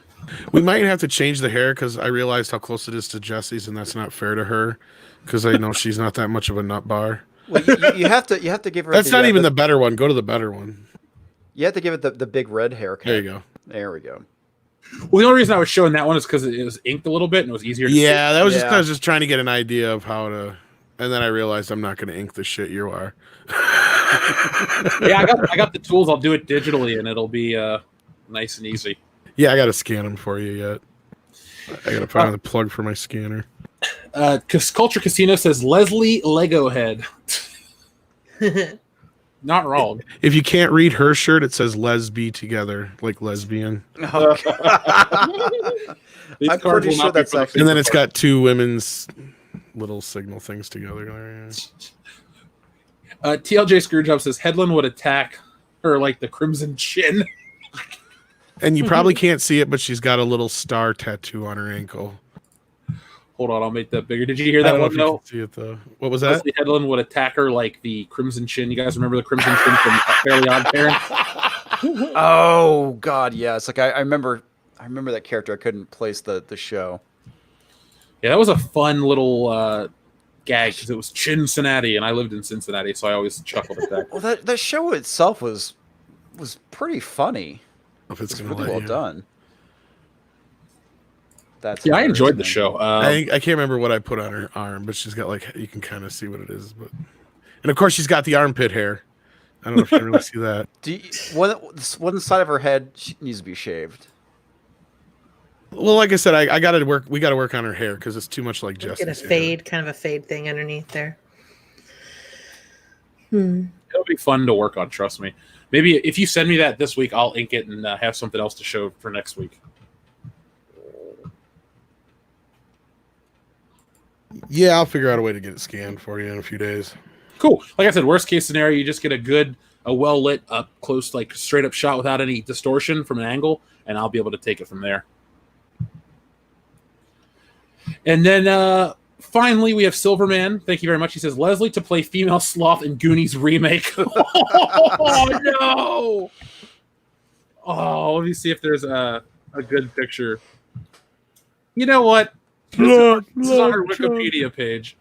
I think Silverman may have something here. Hey, you guys.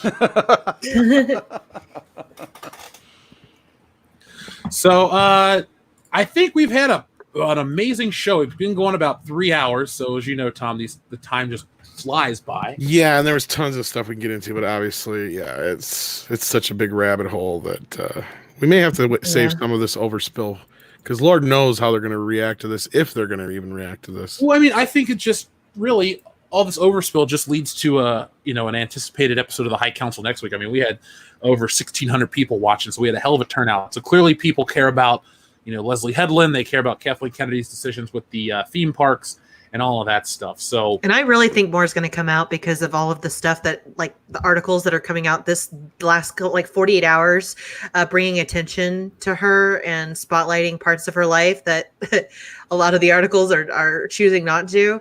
I think there's definitely going to be some more stuff. Definitely. Oh, it's only Tuesday. Yeah. I know. I started on this. I don't feel like they can scrub everything quick enough is all I'm saying. There's so much out there on our history. It's kind of crazy. I think they're going to try and make this quietly go away. How so? I don't know.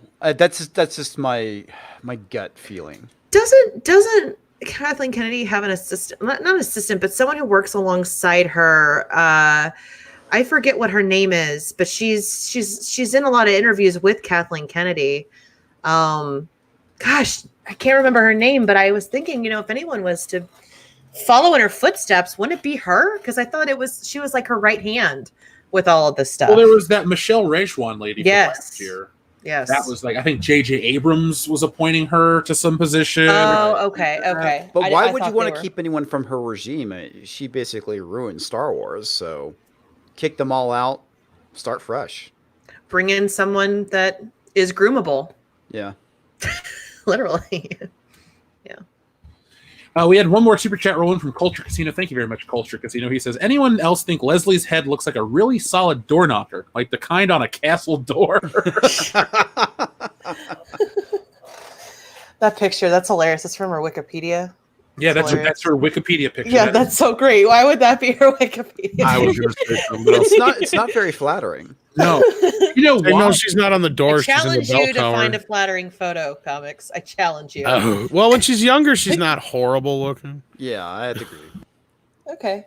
Well, so, the reason why they use it is because it's a common something common's image where somebody took this picture at this event and uploaded it to Wikipedia themselves. So the way photo copyrights work, like you ever seen a picture that says like Rudders in the corner or Shutterstock or something? This person that uploaded it to Wikipedia took the photo themselves, therefore they can use it. Like a lot of pictures of celebrities are like on the red carpet at from like 1988 or some shit like that. You're like, why are these terrible photos here? Because they're not copywritten images. So the law it works in our favor. God, if I was her, if I was her, I would just put something else in. To be honest, there's actually some grounds for that, to where there's certain pictures we probably can't use, but whatever. None of us are big enough that anybody gives a shit.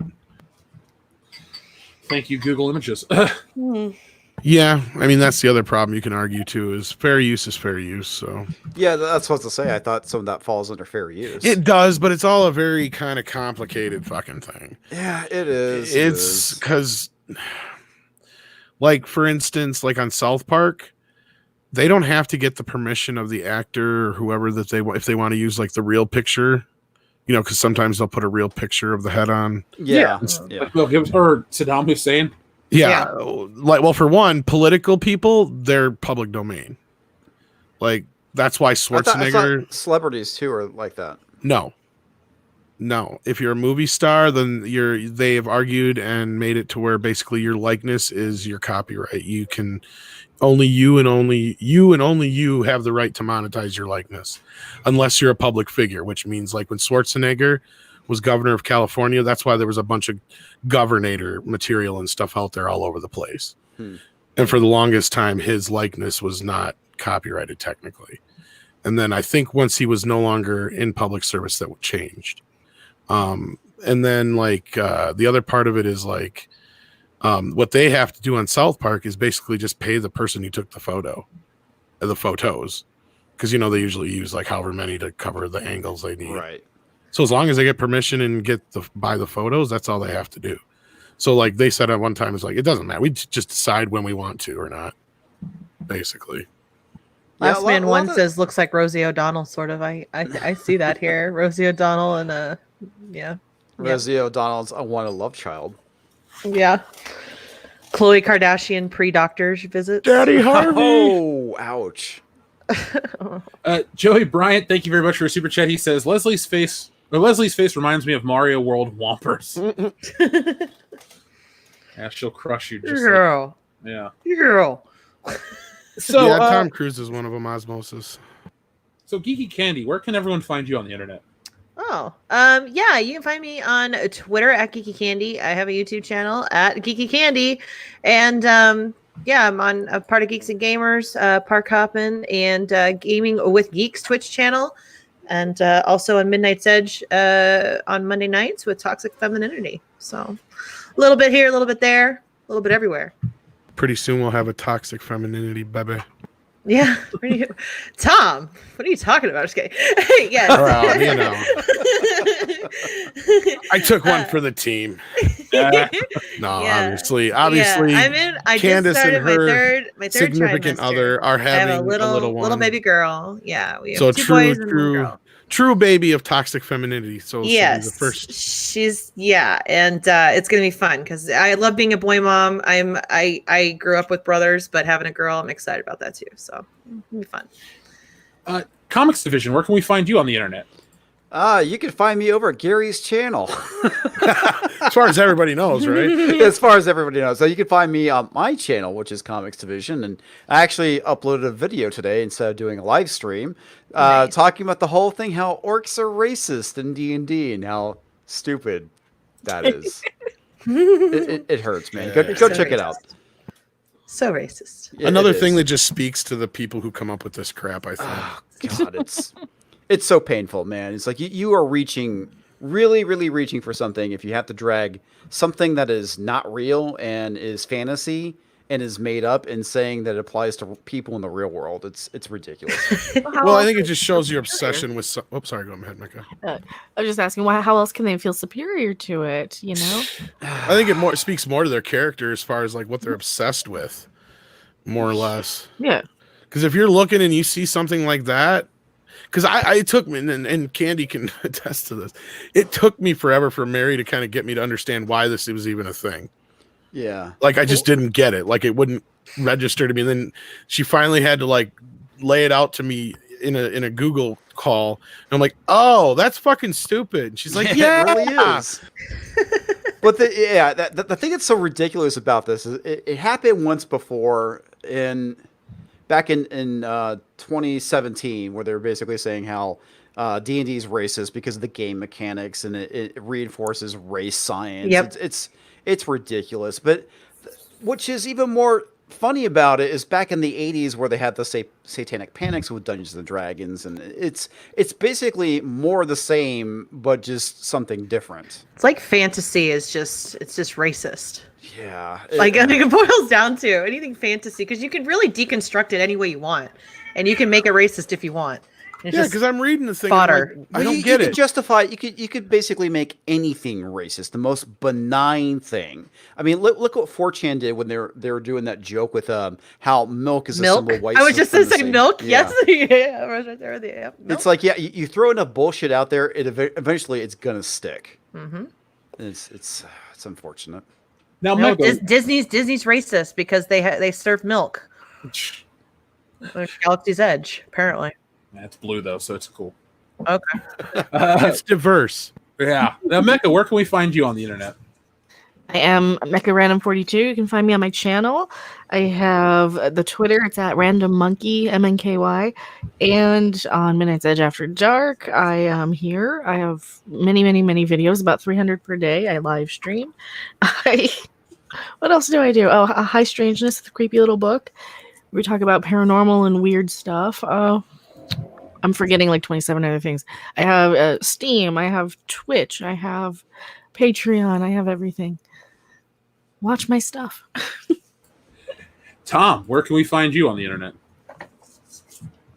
Well, if you find me on Pornhub, then I've got some questions that need to be answered. But you got some splaining to do. I got some splaining to do. No, you can find me on Midnight's Edge After Dark. Of course, hanging out with here on the High Council and wherever I happen to pop up. Sometimes even on Comics Division channel.